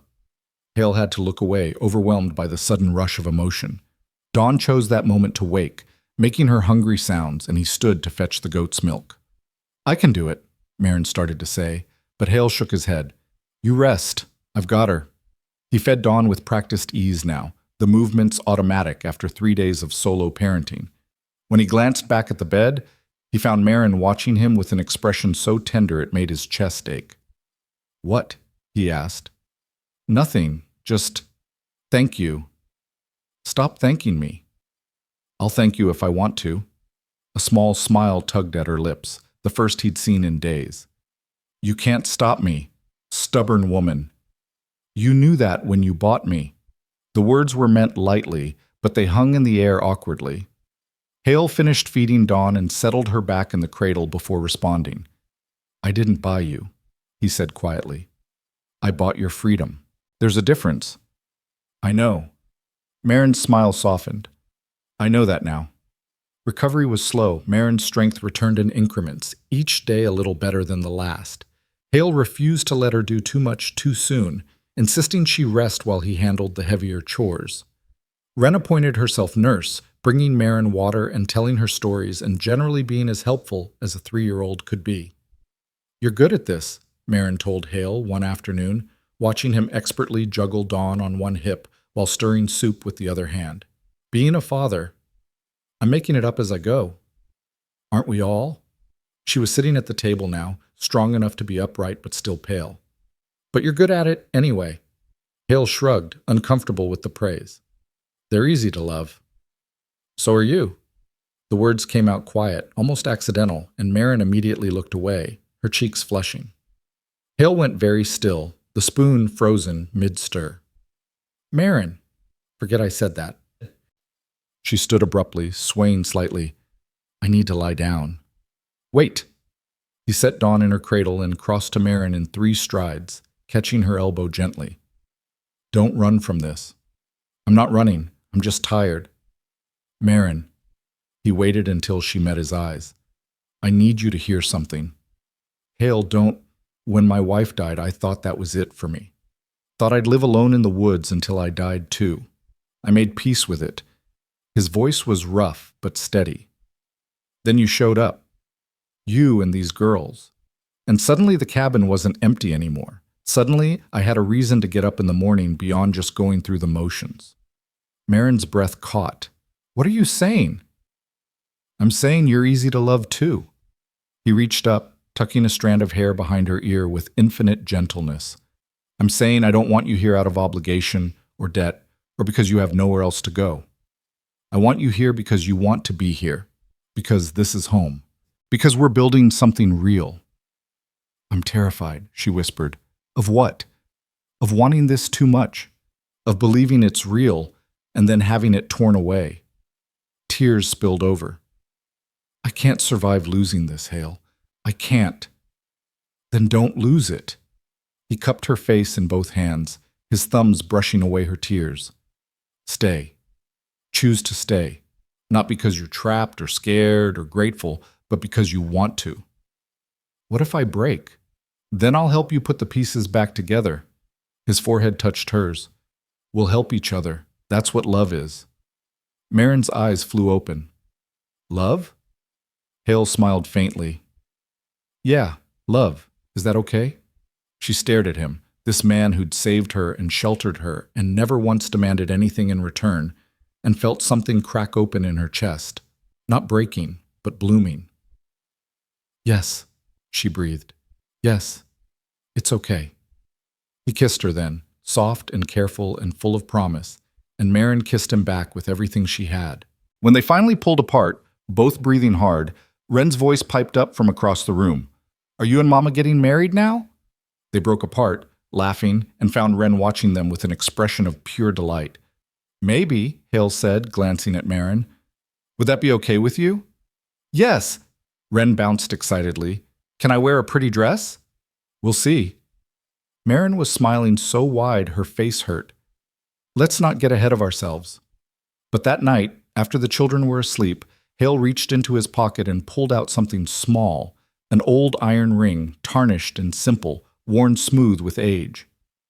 It was my father's, he said quietly, holding it out. Not an engagement ring exactly, more like a promise. If you want it.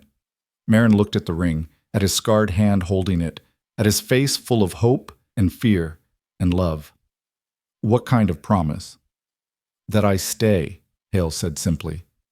No matter what, through good and bad, sickness and health, fear and joy. I stay. That's a wedding vow. Maybe. His lips quirked. Maybe I'm proposing, if that's okay. Marin's hands were shaking as she reached out and took the ring. It was too big for her finger, meant for a man's hand, but she slipped it on anyway and it felt right. "I stay too," she whispered. "That's my promise." Hale pulled her close, burying his face in her hair, and they stood there in the firelight while the wind howled outside, and the children slept peacefully, and everything felt, for the first time in Marin's life, completely and perfectly right. The next morning dawned clear and cold, the world covered in fresh snow that sparkled like diamonds. Marin woke with the ring still on her finger and smiled before she even opened her eyes. Wren noticed immediately at breakfast. "Mama, what's that?" "A promise ring," Marin said, holding it up to catch the light. "From Papa." "What does it promise?" "That we're family, always." "We're already family," Wren said matter-of-factly, then went back to her oatmeal. Hale caught Marin's eye across the table and she smiled back, and everything felt settled in a way she'd never experienced before.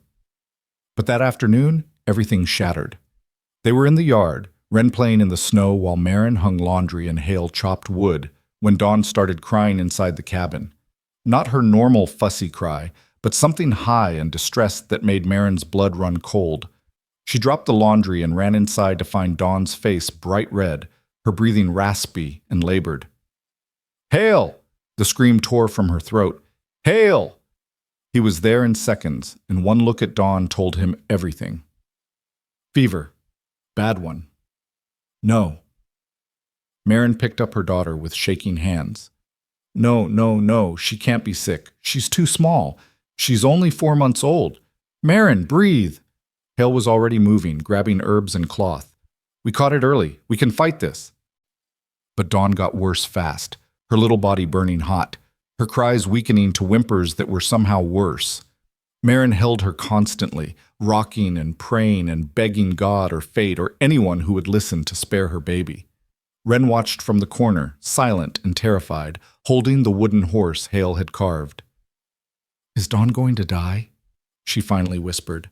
"No," Marin said fiercely, though terror was clawing at her throat. "She's going to be fine." But as night fell and Dawn's breathing grew more labored, Marin wasn't sure she believed it anymore. She looked at Hale with desperate eyes. "I can't lose her," she choked out. "I can't." "You won't," Hale's voice was firm. "I won't let that happen." He stayed up all night with them, applying cool cloths, forcing drops of medicine past Dawn's lips, holding Marin when she broke down sobbing. Wren eventually fell asleep, curled against his side, exhausted from worry. "Papa?" she mumbled once in her sleep. "I'm here," Hale whispered, stroking her hair. "Papa's here." And he was. Through the long, terrible night, through Marin's fear and Dawn's suffering and Wren's nightmares, he stayed, solid and steady and refusing to let any of them fall apart. When dawn finally came, gray and cold, Dawn's fever broke. Her breathing eased, her color improved, and she finally, blessedly, slept peacefully. Marin collapsed against Hale, sobbing with relief. "She's okay. She's okay." "Yeah." His voice was rough with exhaustion and emotion. "She is." Wren woke then, saw Dawn sleeping normally, and burst into tears. Hale gathered both girls into his arms, holding all 3 of them while they cried. "We're okay," he kept saying. "We're all okay." And they were. Battered and exhausted and still scared, but together. Always together. The days following Dawn's recovery were quiet. Almost too quiet. As if the whole world was holding its breath. Marin found herself watching her daughter obsessively, checking her breathing every few minutes, waking in the night to make sure she was still warm and pink and alive. The terror of nearly losing her had burrowed deep into Marin's bones, making everything feel fragile, breakable. She was washing dishes one morning when her hand started shaking so badly she dropped a cup. It shattered on the floor, pieces scattering across the worn wood like tiny, sharp stars, and something inside Marin shattered with it.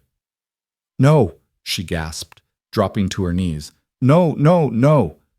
She tried to gather the pieces, cutting her palm on the sharp edge, blood welling bright red against her skin. The sight of it sent her spiraling further. "I broke it," she whispered, her voice rising with each word. "I broke it. I ruined everything. I can't keep anything safe. I couldn't save her. I almost lost her. I break everything I touch." "Marin." Hale was there, kneeling beside her, gently taking her bleeding hand. Stop.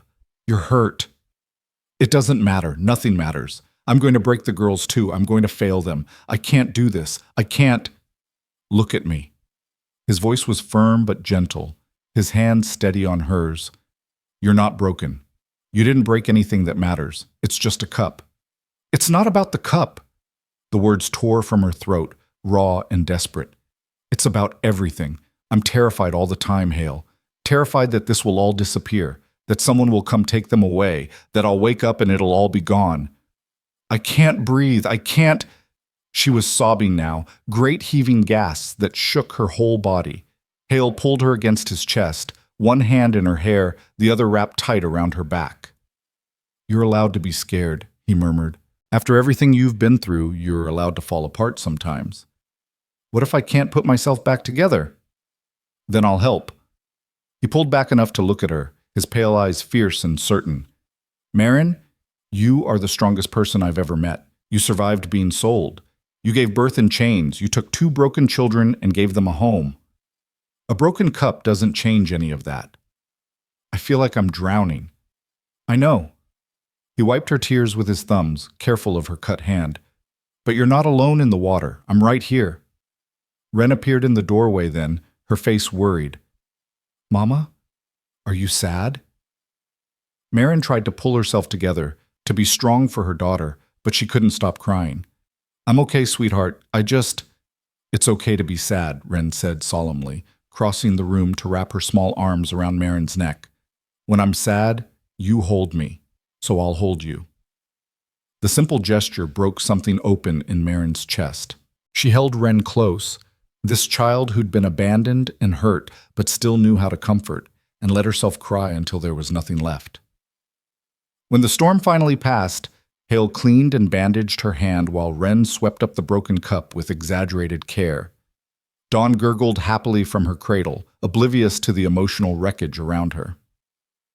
I'm sorry, Marin said quietly, watching Hale wrap cloth around her palm, for falling apart like that. Don't apologize for being human. He tied off the bandage gently. You're carrying a lot, Marin. Sometimes it gets too heavy. That's okay. Is it, though? These girls need me to be strong. These girls need you to be real. Hale glanced at Wren, who was depositing the broken pieces carefully into the trash. They need to know it's okay to be scared sometimes, to ask for help. You're teaching them that right now. Marin looked at him, this man who'd seen her at her absolute lowest and never once looked away. How are you so patient with me? Because I know what it's like to be broken too. His expression was soft but sad. After my wife died, I spent 6 months sitting in this cabin staring at walls. Didn't eat, didn't sleep, didn't do anything but exist. I was broken in a way I didn't think I'd come back from. What changed? Nothing dramatic. I just woke up one morning and thought, she wouldn't want me to live like this? So I got up, did the work, kept going. He squeezed her uninjured hand. Some days that's all you can do. Just keep going. And some days you need someone to help you. That's what I'm here for. I love you, Marin whispered, the words tumbling out before she could stop them. I know I already said it with the ring, but I need you to hear it. I love you, Hale Murdoch. Not because you saved me or because I owe you. Just because you're you. His eyes softened, something vulnerable and raw crossing his features. I love you too. More than I thought I could love anyone again. They sat there on the floor surrounded by the ordinary chaos of their life, broken cups and bandages and children playing, and it felt sacred somehow. Real in a way nothing in Marin's life had ever been real before. That evening, after the children were asleep, Hale pulled out a small wooden box Marin had never seen before. Inside was a collection of items, a faded photograph of a young woman with kind eyes, a child's handkerchief embroidered with flowers, a lock of dark hair tied with string. My wife, Hale said quietly, touching the photograph. Emma, and our daughter Grace. She would have been 8 now. Marin looked at the photograph, at the woman's smile, and felt a surge of complex emotion, sadness for his loss, gratitude that he'd loved someone so deeply, and a strange kind of connection to this woman she'd never meet. She was beautiful. She was. Gentle, patient, good in ways I never was. Hale's voice was thick with old grief. I loved her completely. When she died, I thought that was it. Thought I'd used up all my capacity for love. But you didn't. No. He looked at Marin. Turns out the heart's got more room than you think. Doesn't mean I love Emma less. Just means there's space for you too. I'm not trying to replace her. I know, you couldn't if you tried. You're completely different people. He closed the box carefully. But that's good. I don't want a replacement. I want you, exactly as you are. Marin touched the ring on her finger, the one that had belonged to his father. Does it bother you, giving me this? Does it feel like you're betraying her memory? No. Hale's answer was immediate and certain. Emma would have liked you. She would have wanted me to find someone, to be happy again. His smile was sad but genuine. She was always better at forgiveness than I was, better at moving forward. I wish I could have known her. Me too. He put the box away carefully, then turned back to Marin. But I'm glad I know you. Glad you're here. Glad we're building this together. Even with all my broken pieces? Especially with them. He pulled her close, kissing her forehead. The broken pieces are what make you strong. The next few weeks passed in a rhythm of healing and growing. Marin's hand mended, the cut fading to a pale pink line across her palm. Dawn grew stronger, her laugh becoming more frequent, her curiosity about the world expanding daily. Wren helped with chores with increasing competence, proud of every task she could accomplish.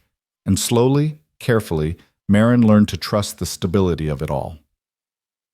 One afternoon in late November, she was folding laundry when Wren came running inside, her face flushed with excitement. Mama, Papa says we can go to town tomorrow for supplies and maybe peppermint sticks. Marin's stomach clenched. Town meant people. People meant questions. Questions meant danger. I don't know if that's a good idea, she said carefully. Wren's face fell. But Papa promised. I know, sweetheart. Let me talk to him. She found Hale in the barn mending a bridle. He looked up when she entered, immediately reading the tension in her posture. You don't want to go to town, he said flatly. It's not safe. Marin, we need supplies. Winter's coming and we're running low on flour, sugar, salt. Things I can't make or grow. Then you go. I'll stay here with the girls. For how long? His voice was gentle but firm. You can't hide forever. I'm not hiding. I'm being careful. You're being scared. He set down the bridle. And I understand why. But Marin, you're free now. Legally, completely free. You don't have to hide anymore. What if someone recognizes me? What if... Then I'll handle it. He crossed to her, taking her shoulders gently. I won't let anyone hurt you or take you. I promise you that. You can't promise that. Watch me. His jaw was set, his eyes fierce. You're my wife and everything but paperwork. Those girls are my daughters. Nobody touches my family. Nobody. The word wife sent a thrill through her, mixed with terror. Hale, come to town, he said quietly. Not because you have to, but because you deserve to walk freely. To buy peppermint sticks for your daughter. To live like a normal person instead of a fugitive. Marin wanted to argue, to list all the reasons it was dangerous, but she saw the logic in his words. More than that, she saw the hope in them, the belief that she could be more than her fear. Okay, she whispered. We'll go. Wren was overjoyed when she heard. She spent the evening planning what she'd look at in the general store, talking excitedly about town, even though she could barely remember ever being in one. Will there be other children? She asked at supper. Probably, Hale said. Can I play with them? We'll see. That night, Marin lay awake staring at the ceiling, her stomach in knots. Beside her, Wren and Dawn slept peacefully, trusting and safe. Across the room, Hale's steady breathing was a reassurance. Still awake? His voice came soft through the darkness. Can't sleep. Come here. Marin carefully extracted herself from between the girls and crossed to where Hale lay. He made room for her, pulling her against his chest, his arms solid around her. You're going to be fine, he murmured into her hair. How do you know? Because I won't let it be any other way. You can't control everything. No, but I can control how hard I fight for you. He kissed the top of her head. Sleep, Marin. I'll keep watch. And somehow, wrapped in his certainty, she finally did. The ride to town the next morning was beautiful, the landscape painted in autumn gold and evergreen. Wren sat between Marin and Hale on the wagon bench, pointing at everything. Hawks circling overhead, a deer watching from the tree line, frost sparkling on fence posts. Dawn was bundled against Marin's chest, sleeping peacefully despite the jostling. As they crested the final hill and the town came into view, Marin's anxiety spiked. It was small, maybe 24 buildings clustered around a main street, but it felt enormous, threatening. Easy, Hale murmured, sensing her tension. Just breathe. They pulled up in front of the general store, a weathered building with a painted sign and windows full of goods. Several other wagons were tied up outside, and Marin could hear voices inside, normal people doing normal things. Ready? Hale asked. Marin nodded, not trusting her voice. They went inside together, Wren holding Marin's hand, Dawn asleep in her arms. The store was warm and crowded, smelling of coffee and leather and sawdust. A few people glanced at them, but most were absorbed in their own business. The shopkeeper, a round man with kind eyes, smiled at them. Morning, Murdoch. Been a while. It has, Sam. Need to stock up for winter. Of course, of course. Sam's gaze moved to Marin and the children, curious but not unkind. And who's this lovely family? Marin's heart hammered. This was it. The moment someone would recognize her, would know. My wife, Marin, Hale said calmly, his hand warm on her lower back. And our daughters, Wren and Dawn. Wife, daughters, ours. The words settled over her like armor. Pleased to meet you, ma'am. Sam nodded respectfully. Beautiful children. Now, what can I get for you folks? And just like that, it was normal, safe, real. While Hale discussed supplies with Sam, Wren tugged on Marin's hand. Mama, can I look at the toys?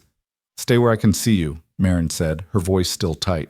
Wren wandered over to a shelf of carved animals and dolls, her eyes huge with wonder. Marin watched her, one hand on Dawn, the other ready to grab Wren and run if needed. She's a sweet girl, a woman's voice said beside her. Marin turned to find an older woman with silver hair and a warm smile examining fabric. Thank you, Marin managed. How old? 3, almost 4. Lovely age. I remember when mine were that small. The woman sighed nostalgically. Cherish it. They grow so fast. It was such a normal conversation, such an ordinary exchange, and yet it made Marin want to cry with relief. I will, she said softly. When they left the store an hour later, supplies loaded in the wagon and Wren clutching a peppermint stick in each hand, Marin felt lighter than she had in months. Nothing terrible had happened. No one had recognized her. No one had tried to take her. She was just a woman with her family, buying supplies in town. Normal. Free. See? Hale said quietly as they drove home. You did it. I was terrified the entire time. I know, but you did it anyway. That's courage, Marin. She leaned against his shoulder, watching Wren happily suck on her peppermint stick, and felt something shift inside her. A loosening. A beginning of belief. Maybe, just maybe, she really was free. That night, after the children were asleep, Marin sat at the table writing. Hale had bought her a journal in town, simple leather-bound paper, and she was filling the first page with careful words. What are you writing? He asked, coming to sit beside her. Things I want to remember. She showed him the page, November 23rd. We went to town. Wren got peppermint sticks. Dawn slept through everything. I was scared, but Hale was right. I'm free now. I need to start believing it. That's good, Hale said softly. Keep writing. Mark the days you want to keep, not just the ones you survived. There's a difference? Yeah. Surviving is getting through. Keeping is choosing to hold on to the good parts. He touched her hand, the one with the bandaged palm. You deserve to keep things now. Marin looked at him, at the cabin around them, at the children sleeping peacefully. I think I'm starting to understand that. Good. He stood, offering his hand. Come to bed. Tomorrow we start preparing for winter, together. Together. The word had become her favorite. She took his hand and let him lead her to bed, and for the first time since the auction yard, Maren fell asleep without nightmares. Winter came hard that year, turning the world white and silent. Snow piled high against the cabin walls, and ice crusted the windows in delicate patterns. They stayed inside most days, keeping the fire burning hot, telling stories and playing games with Wren, while Dawn learned to sit up and babble. It was the happiest Maren had ever been. One evening, in December, Hale came inside from feeding the animals with snow clinging to his coat and a thoughtful expression on his face. "What?" Maren asked, looking up from where she was teaching Wren to sew. "Been thinking," he said, hanging up his coat, "about making this official." "Making what official?" "Us." He crossed to her, snowmelt still glistening in his hair. "Maren, I know I already gave you the ring, already said the words, but I want to make it legal. Want you to have my name officially. Want these girls to have it too." Maren's breath caught. "You want to marry me? Isn't that what we've been building toward? I didn't think you'd actually—" She couldn't finish the sentence, emotions tangling in her throat. "Why wouldn't I?" Hale knelt beside her chair, taking her hands. "You're already my wife in every way that matters. I just want the world to know it, too." "What about your wife, Emma?"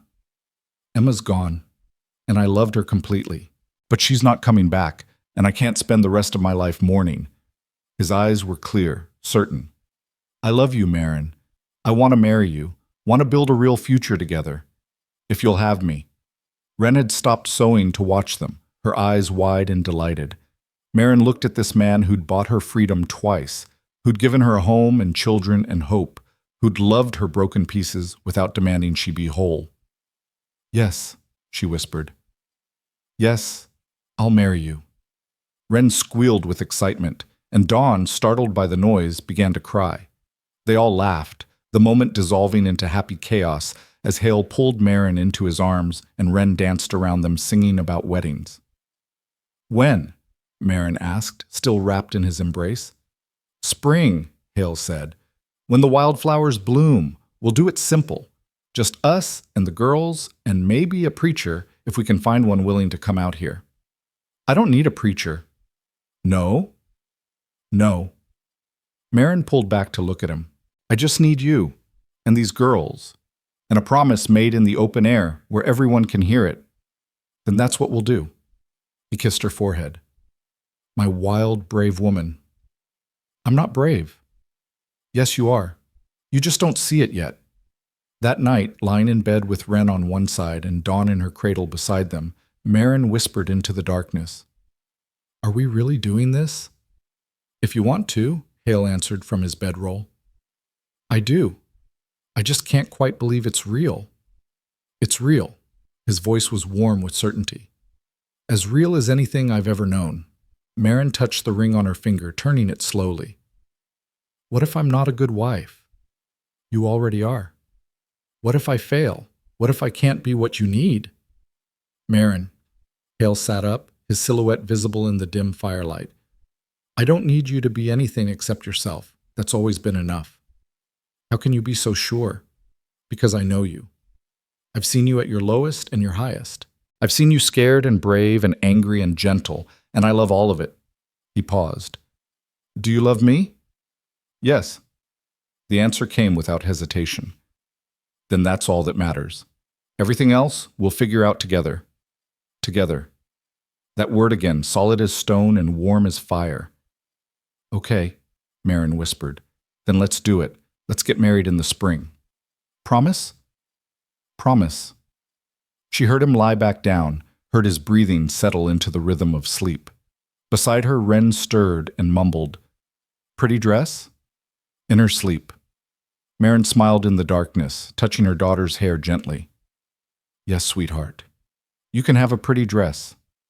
And as snow continued to fall outside, blanketing the world in white silence, Maren let herself believe in something she'd never thought possible, a future built on choice and love and staying, a future that was finally truly hers. Winter melted into early spring with a slowness that made Maren ache with anticipation. The snow retreated from the meadows, revealing tender green shoots pushing through the mud.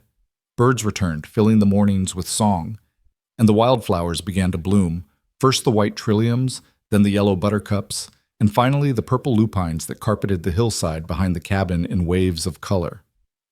Marin stood at the window one April morning, watching the sunrise paint the mountains gold, and felt something she'd never experienced before: pure, uncomplicated happiness. Not the fragile kind that shattered at the first sign of trouble, but something deeper, rooted in the certainty that she was exactly where she belonged. "Mama, is today the wedding day?" Wren asked, appearing beside her with sleep-tousled hair. "Not yet, sweetheart. 2 more weeks." "That's forever," Wren groaned dramatically, making Marin smile. "It'll go fast. We still have lots to prepare." And they did. Hale had been working on building a small arbor from branches and wildflowers. Marin was sewing a simple dress for herself from fabric Hale had bought in town, pale blue cotton that reminded her of the sky on clear days. Wren had insisted on a dress too, and Marin had made her one from yellow fabric, bright as sunshine. "What about Dawn?" Wren asked, watching her baby sister crawl across the floor with determined focus. "She needs a pretty dress too." "She'll wear her white gown," Marin said, "the one we made for her." "And Papa? What will Papa wear?" "His best shirt and trousers, the ones without patches." Wren considered this seriously. "Will there be cake?" "I'll make one if I can figure out how." "Can I help?" "Of course!" Marin pulled Wren close, kissing the top of her head. "You're my best helper." Later that morning, while Hale was out checking the fences and Wren was occupied with drawing pictures, Marin sat at the table with Dawn in her lap and opened her journal. She'd been writing in it regularly now, marking the good days, the hard days, the ordinary days that felt extraordinary, simply because they were hers to choose. The latest entry read, "April 8th, the lupines are blooming. Wren is counting down days to the wedding. Dawn said, 'Mama,' this morning, her first word." Hale fixed the loose board on the porch and carved me a new spoon to replace the one that broke. "Everything is so ordinary and so perfect, I keep waiting for it to shatter. But maybe it won't. Maybe this is just what life looks like when you're free." She was about to write more when she heard hoofbeats approaching. Her whole body tensed automatically, that old fear surging up despite months of safety. She stood, holding Dawn close, and moved to the window. A stranger was dismounting, young, maybe 25, wearing travel-stained clothes and leading a horse that looked exhausted. But what caught Marin's attention was the bundle in the man's arms, wrapped in a tattered blanket. A baby. He was carrying a baby. Hale appeared from around the barn, rifle in hand but not raised. Marin watched as they spoke, saw Hale's expression shift from wary to shocked to something softer. Then both men turned toward the cabin, and Hale gestured for her to come out. Marin's heart pounded as she stepped onto the porch, Wren peering out from behind her legs. "Marin," Hale said carefully, "this is Daniel. He's got a situation." The young man looked exhausted and desperate, his eyes red-rimmed. "I'm sorry to intrude, ma'am. I heard in town that you and Mr. Murdoch take in children who need homes. Is that true?" Marin blinked. I don't know where you heard that." "The shopkeeper, Sam. He said you had 2 little ones that weren't born to you. Said you gave them a good home when nobody else would." "We have 2 daughters," Marin said carefully. "But we didn't take them in. They're ours." "That's what I mean." Daniel shifted the bundle in his arms and Marin caught a glimpse of a tiny face, sleeping peacefully. "This is my daughter, Ivy. She's 2 weeks old. Her mama died giving birth and I can't take care of her. I'm heading west to find work in the goldfields. No place for a baby. I was going to leave her at the church, but then I heard about you, and I thought, maybe." His voice broke. Marin saw the anguish in his face, the way his arms tightened protectively around the baby, even as he offered to give her up.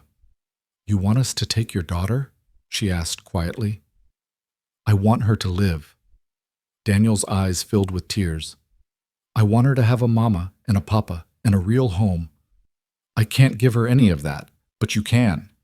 Marin looked at Hale, who was watching her with that steady, patient expression that meant he'd support whatever she decided. Then she looked at the baby, so small and new and already motherless. "Come inside," she said. "Let's talk." They sat at the table while Daniel told his story, how he'd met Ivy's mother in a traveling show, how they'd fallen in love and planned to marry, how she'd died screaming his name while their daughter took her first breath, how he'd spent 2 weeks trying to care for Ivy alone and failing miserably, barely keeping her fed, watching her grow weaker despite his best efforts. "I'm killing her with my ignorance," he said flatly, "and I love her too much to let that happen. So I'm asking you, begging you, to take her, to give her the life I can't." Maren felt tears on her cheeks. She understood his desperation, his heartbreak, his impossible choice. She looked down at Ivy, this tiny girl with dark hair and rosebud lips, and felt something shift in her chest. "Can I hold her?" she asked. Daniel handed Ivy over carefully, as if she might break. Maren cradled her, feeling the baby's warmth, her fragile weight, the way she instinctively turned toward Maren's chest, seeking milk and comfort. "Hey, little one," Maren whispered. "You've had a hard start, haven't you?" Ivy made a small sound, not quite a cry, and Maren felt her heart crack open. Beside her, Wren had climbed onto a chair to peer at the baby, her eyes wide. "Is she staying?" Wren asked. "I don't know yet, sweetheart. She should stay. She needs a family." Out of the mouths of children. Maren looked at Hale, who came to stand beside her, looking down at Ivy with an unreadable expression. "3 children," he said quietly. "That's a lot." "I know." "We'd need to expand the cabin, build another room." "I know." "And we just got settled into a routine with these 2. "I know." Maren met his eyes. "But look at her, Hale. She needs us. So did you once. So did Wren. So did Dawn." His expression softened. "Seems like we're building a habit of taking in strays." "Is that a yes?" Hale reached out and touched Ivy's tiny hand. She gripped his finger immediately, holding tight with surprising strength. He smiled faintly. "Yeah, it's a yes." Daniel broke down crying, relief and grief warring on his face. "Thank you. God, thank you." "You're sure?" Maren asked him gently. "Once you leave, that's it. She's ours. You won't have any claim to her." "I know." He wiped his face roughly. "That's what I want. For her to have a real family, to not spend her life wondering why her daddy abandoned her." He stood, backing toward the door as if staying any longer would break his resolve. Tell her I loved her. Tell her I did this because I loved her." "We will," Maren promised. They watched him ride away, his shoulders shaking with sobs, and Maren held Ivy closer. The baby had woken now, looking around with unfocused eyes, her tiny mouth working. "She's hungry," Maren said. "Hale, we need goat's milk, and clean cloths, and I'll get everything." He kissed her forehead, then Ivy's. "Welcome home, little one." That night, after they'd fed Ivy and gotten her settled in a makeshift bed beside Dawn's cradle, after Wren had fallen asleep whispering excited plans about having 2 baby sisters, Maren sat with Hale by the dying fire. "3 children," she said wonderingly. "How did this happen?" "You opened your heart," Hale said simply, "and they came. Daniel called me Mama, to Ivy. He said, 'This is your Mama now.'" "And is she?" "Yes." The word came out certain, fierce. "She's mine. They're all mine." "Ours," Hale corrected gently. "Ours," Maren agreed, leaning against his shoulder. "Hale, do you think we're crazy? Taking in a 3rd child 2 weeks before our wedding?" "Probably." He wrapped his arm around her. "But that's never stopped us before. What if I can't do this? What if 3 is too many?" "Then we'll figure it out, together." He kissed her hair. "You're already a wonderful mother, Maren. 1 more won't change that. I was property 18 months ago, sold like cattle. And now I'm a mother of 3 about to get married." She shook her head in disbelief. "Sometimes I can't reconcile who I was with who I am now." "That's because you're not the same person anymore." Hale pulled back to look at her. "You've grown, changed, healed. The woman in that auction yard was surviving. The woman sitting here now is living. There's a difference." Because of you. No, because of you. I just gave you the space to become yourself. Marin looked at this man who'd seen her at her absolute lowest and loved her anyway, who'd bought her freedom and never demanded payment, who'd built a family with her from broken pieces. I love you, she said, more than I have words for. I love you too. He stood, offering his hand. Come to bed. Tomorrow we start preparing for a wedding and learning how to care for a newborn. We'll need our rest. The next 2 weeks passed in a blur of activity and adjustment. Ivy proved to be a fussy baby, crying frequently and struggling to keep down the goat's milk. Marin spent long nights walking the floor with her, singing soft songs and praying she was doing it right. Dawn, newly mobile and jealous of the attention, became clingy and demanding. Wren tried to help, but mostly created more work by insisting on holding Ivy constantly. I'm drowning, Marin admitted to Hale one exhausted morning. The wedding is in 4 days and I haven't finished my dress, and Ivy won't stop crying, and Dawn is teething, and Wren spilled flour all over the kitchen, and I don't know how to do this. Hale took Ivy from her arms, settled her against his chest with practiced ease, and said, Then we postpone the wedding. What? No. Why not? We're already living as husband and wife. A few more weeks won't change anything. But Wren's been so excited, and the wildflowers will fade, and none of it matters as much as you being ready. He bounced Ivy gently, and she quieted, mesmerized by his deep voice. Marin, we can get married any time. There's no rush. There is, though. She sat down heavily at the table, exhaustion pulling at every muscle. I need to know it's real, that this is permanent. I need the words said out loud where God and everyone can hear them. I need... She stopped, throat closing up with emotion. You need what? Hale asked gently. I need to not be property anymore. I need a name that's mine because I chose it, not because someone bought me and gave it to me. Tears spilled over. I need to be Marin Murdoch, legally, really, so nobody can ever take it away. Understanding dawned in Hale's eyes. Then we don't postpone. We just simplify. Forget the arbor and the cake and all the extra. We'll say the words that matter, and that's enough. But Wren wants you happy, that's all. He shifted Ivy to one arm and reached out to cup Marin's face with his free hand. 4 days from now, in whatever state we're in, we're getting married, even if Ivy's screaming and Dawn's crying and Wren's covered in mud. We'll say the words and mean them, and that's all that matters. Marin leaned into his touch, letting his certainty anchor her. Promise? Promise. The morning of the wedding dawned clear and warm, the kind of perfect spring day that felt like a gift. Marin woke early, her stomach fluttering with nerves and anticipation. Beside her, Wren was already awake, practically vibrating with excitement. Is it today? Is it really today? It's really today, sweetheart, Wren squealed and launched herself at Marin, hugging her tight. In her cradle, Dawn stirred and babbled, and from the makeshift bed beside her, Ivy let out a lusty cry announcing she was awake and hungry. All right, girls, Marin said, laughing despite her exhaustion. Let's get this day started.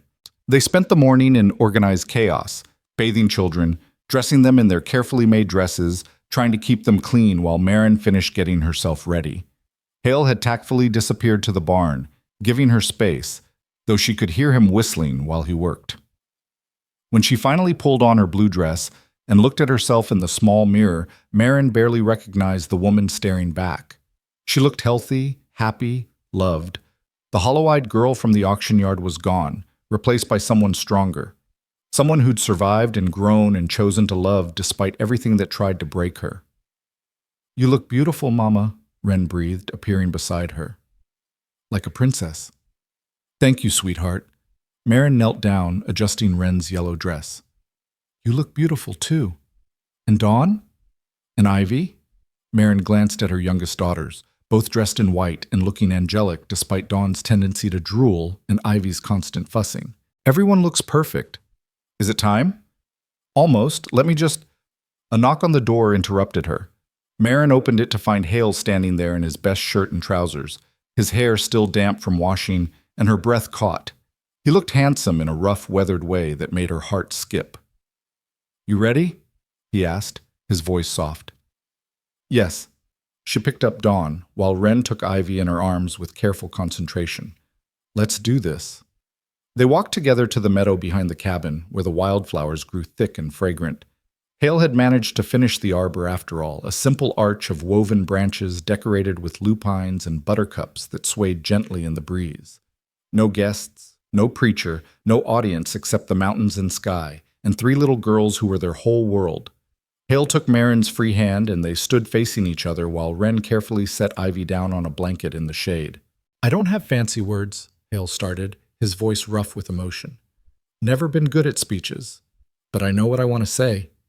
He squeezed her hand. Marin Dale, you came into my life in chains and somehow set me free. You taught me that love isn't about possession or control. It's about choosing someone every single day and building something real together. You're brave and fierce and broken and beautiful, and I love every part of you. I promise to stay, through good times and bad, through fear and joy, through crying babies and hard winters and whatever else comes. I stay. That's my vow. Marin was crying openly now, tears streaming down her face. Hale Murdoch, she managed through her tears. You bought my freedom when I had none. You gave me a home when I was homeless. You loved me when I was unlovable.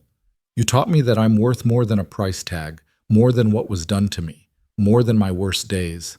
You gave me these beautiful girls and this life I never thought I deserved, and I promise to choose you back, every day, even when I'm scared, even when I'm broken.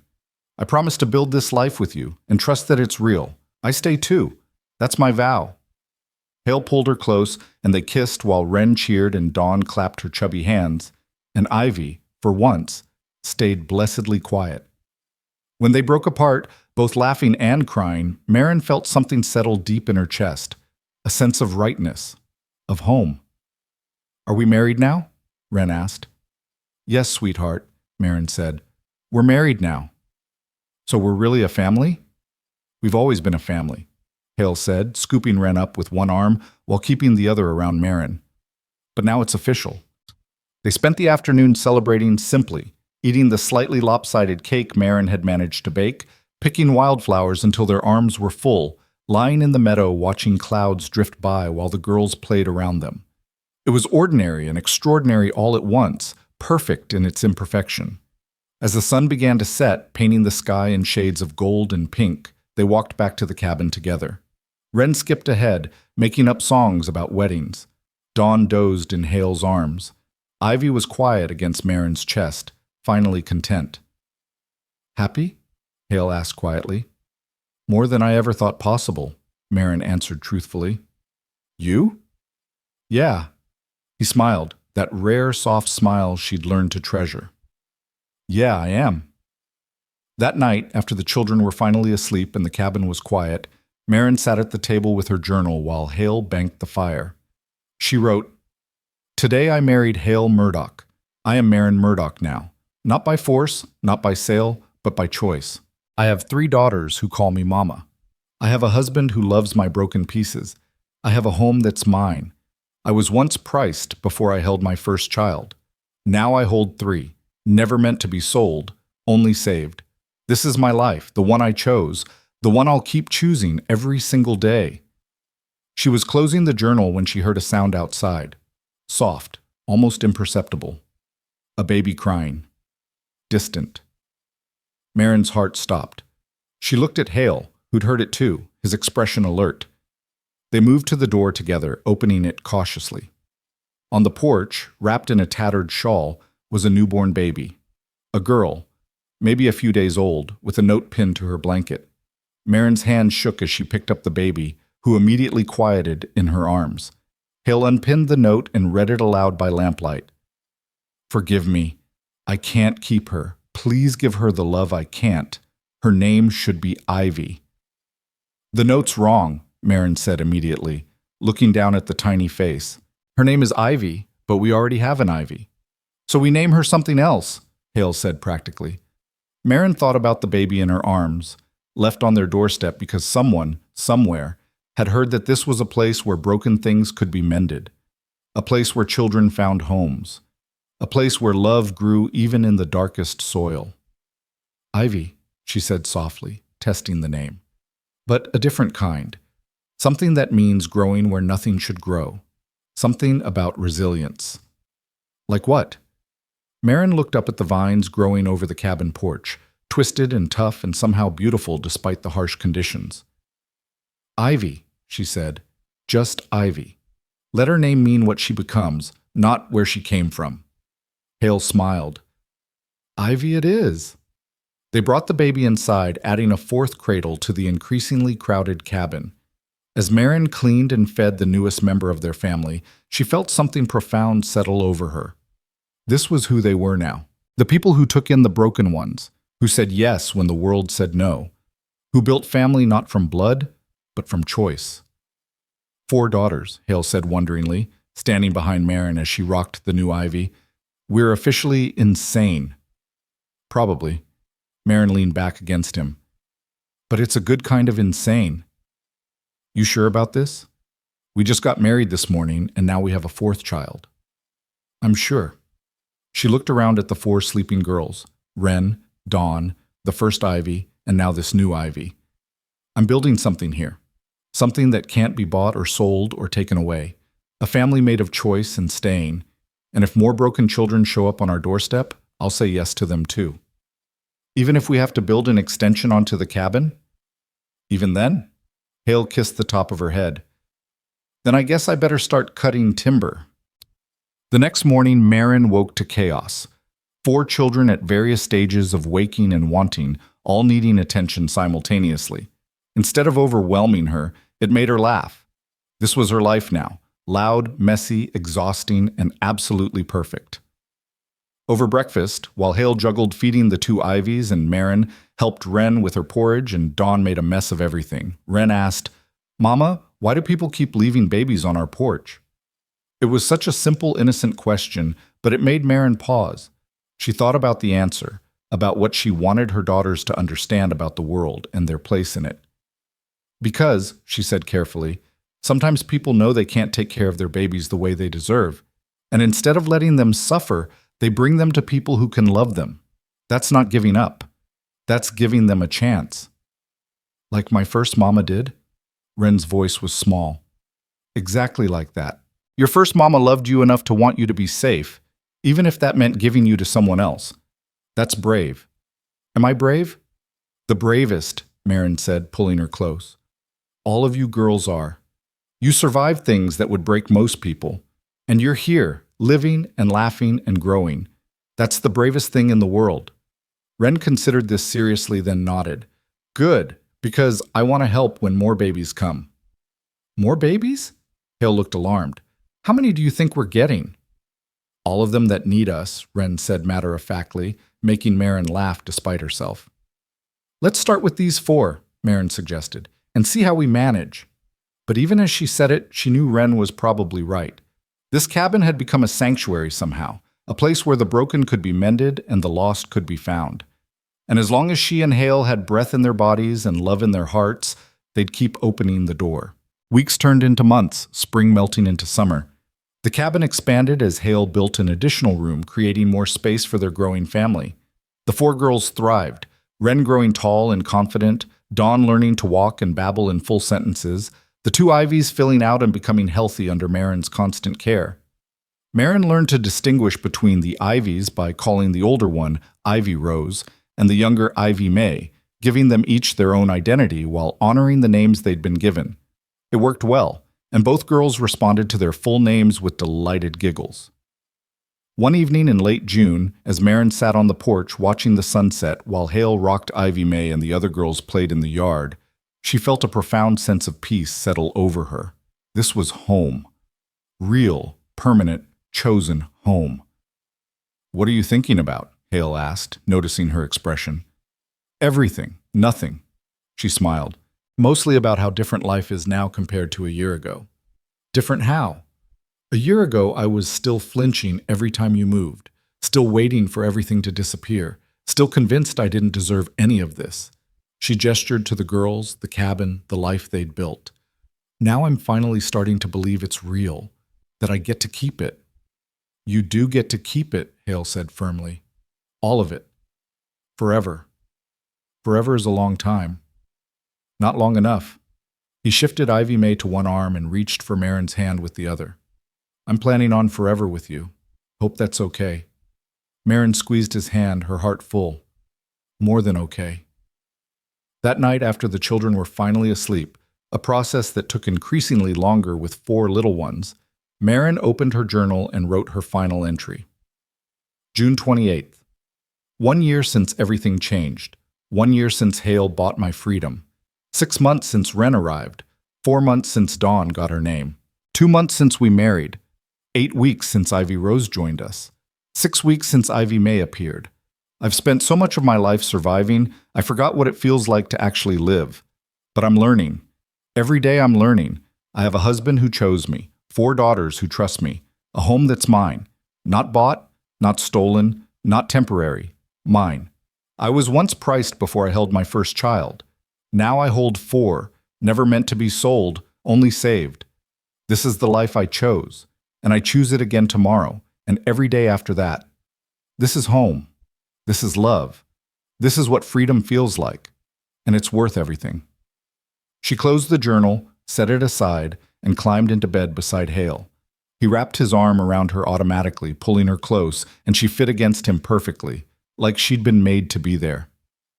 Love you, he mumbled sleepily. Love you too, she whispered back. And as she drifted off to sleep, surrounded by the soft sounds of her children breathing and her husband's heartbeat steady beneath her ear, Marin Dale Murdoch knew with absolute certainty that she was finally, truly free. Not because someone had bought her freedom, though Hale had done that twice. Not because she'd escaped or run or fought her way out, but because she'd chosen to believe in something better than survival. She'd chosen to trust, to love, to build a life from broken pieces. She'd chosen to stay when everything in her screamed to run. She'd chosen to become someone new, not forgetting who she'd been, but growing beyond it. She was no longer the girl sold at auction. She was Marin Murdoch, wife, mother, survivor, warrior.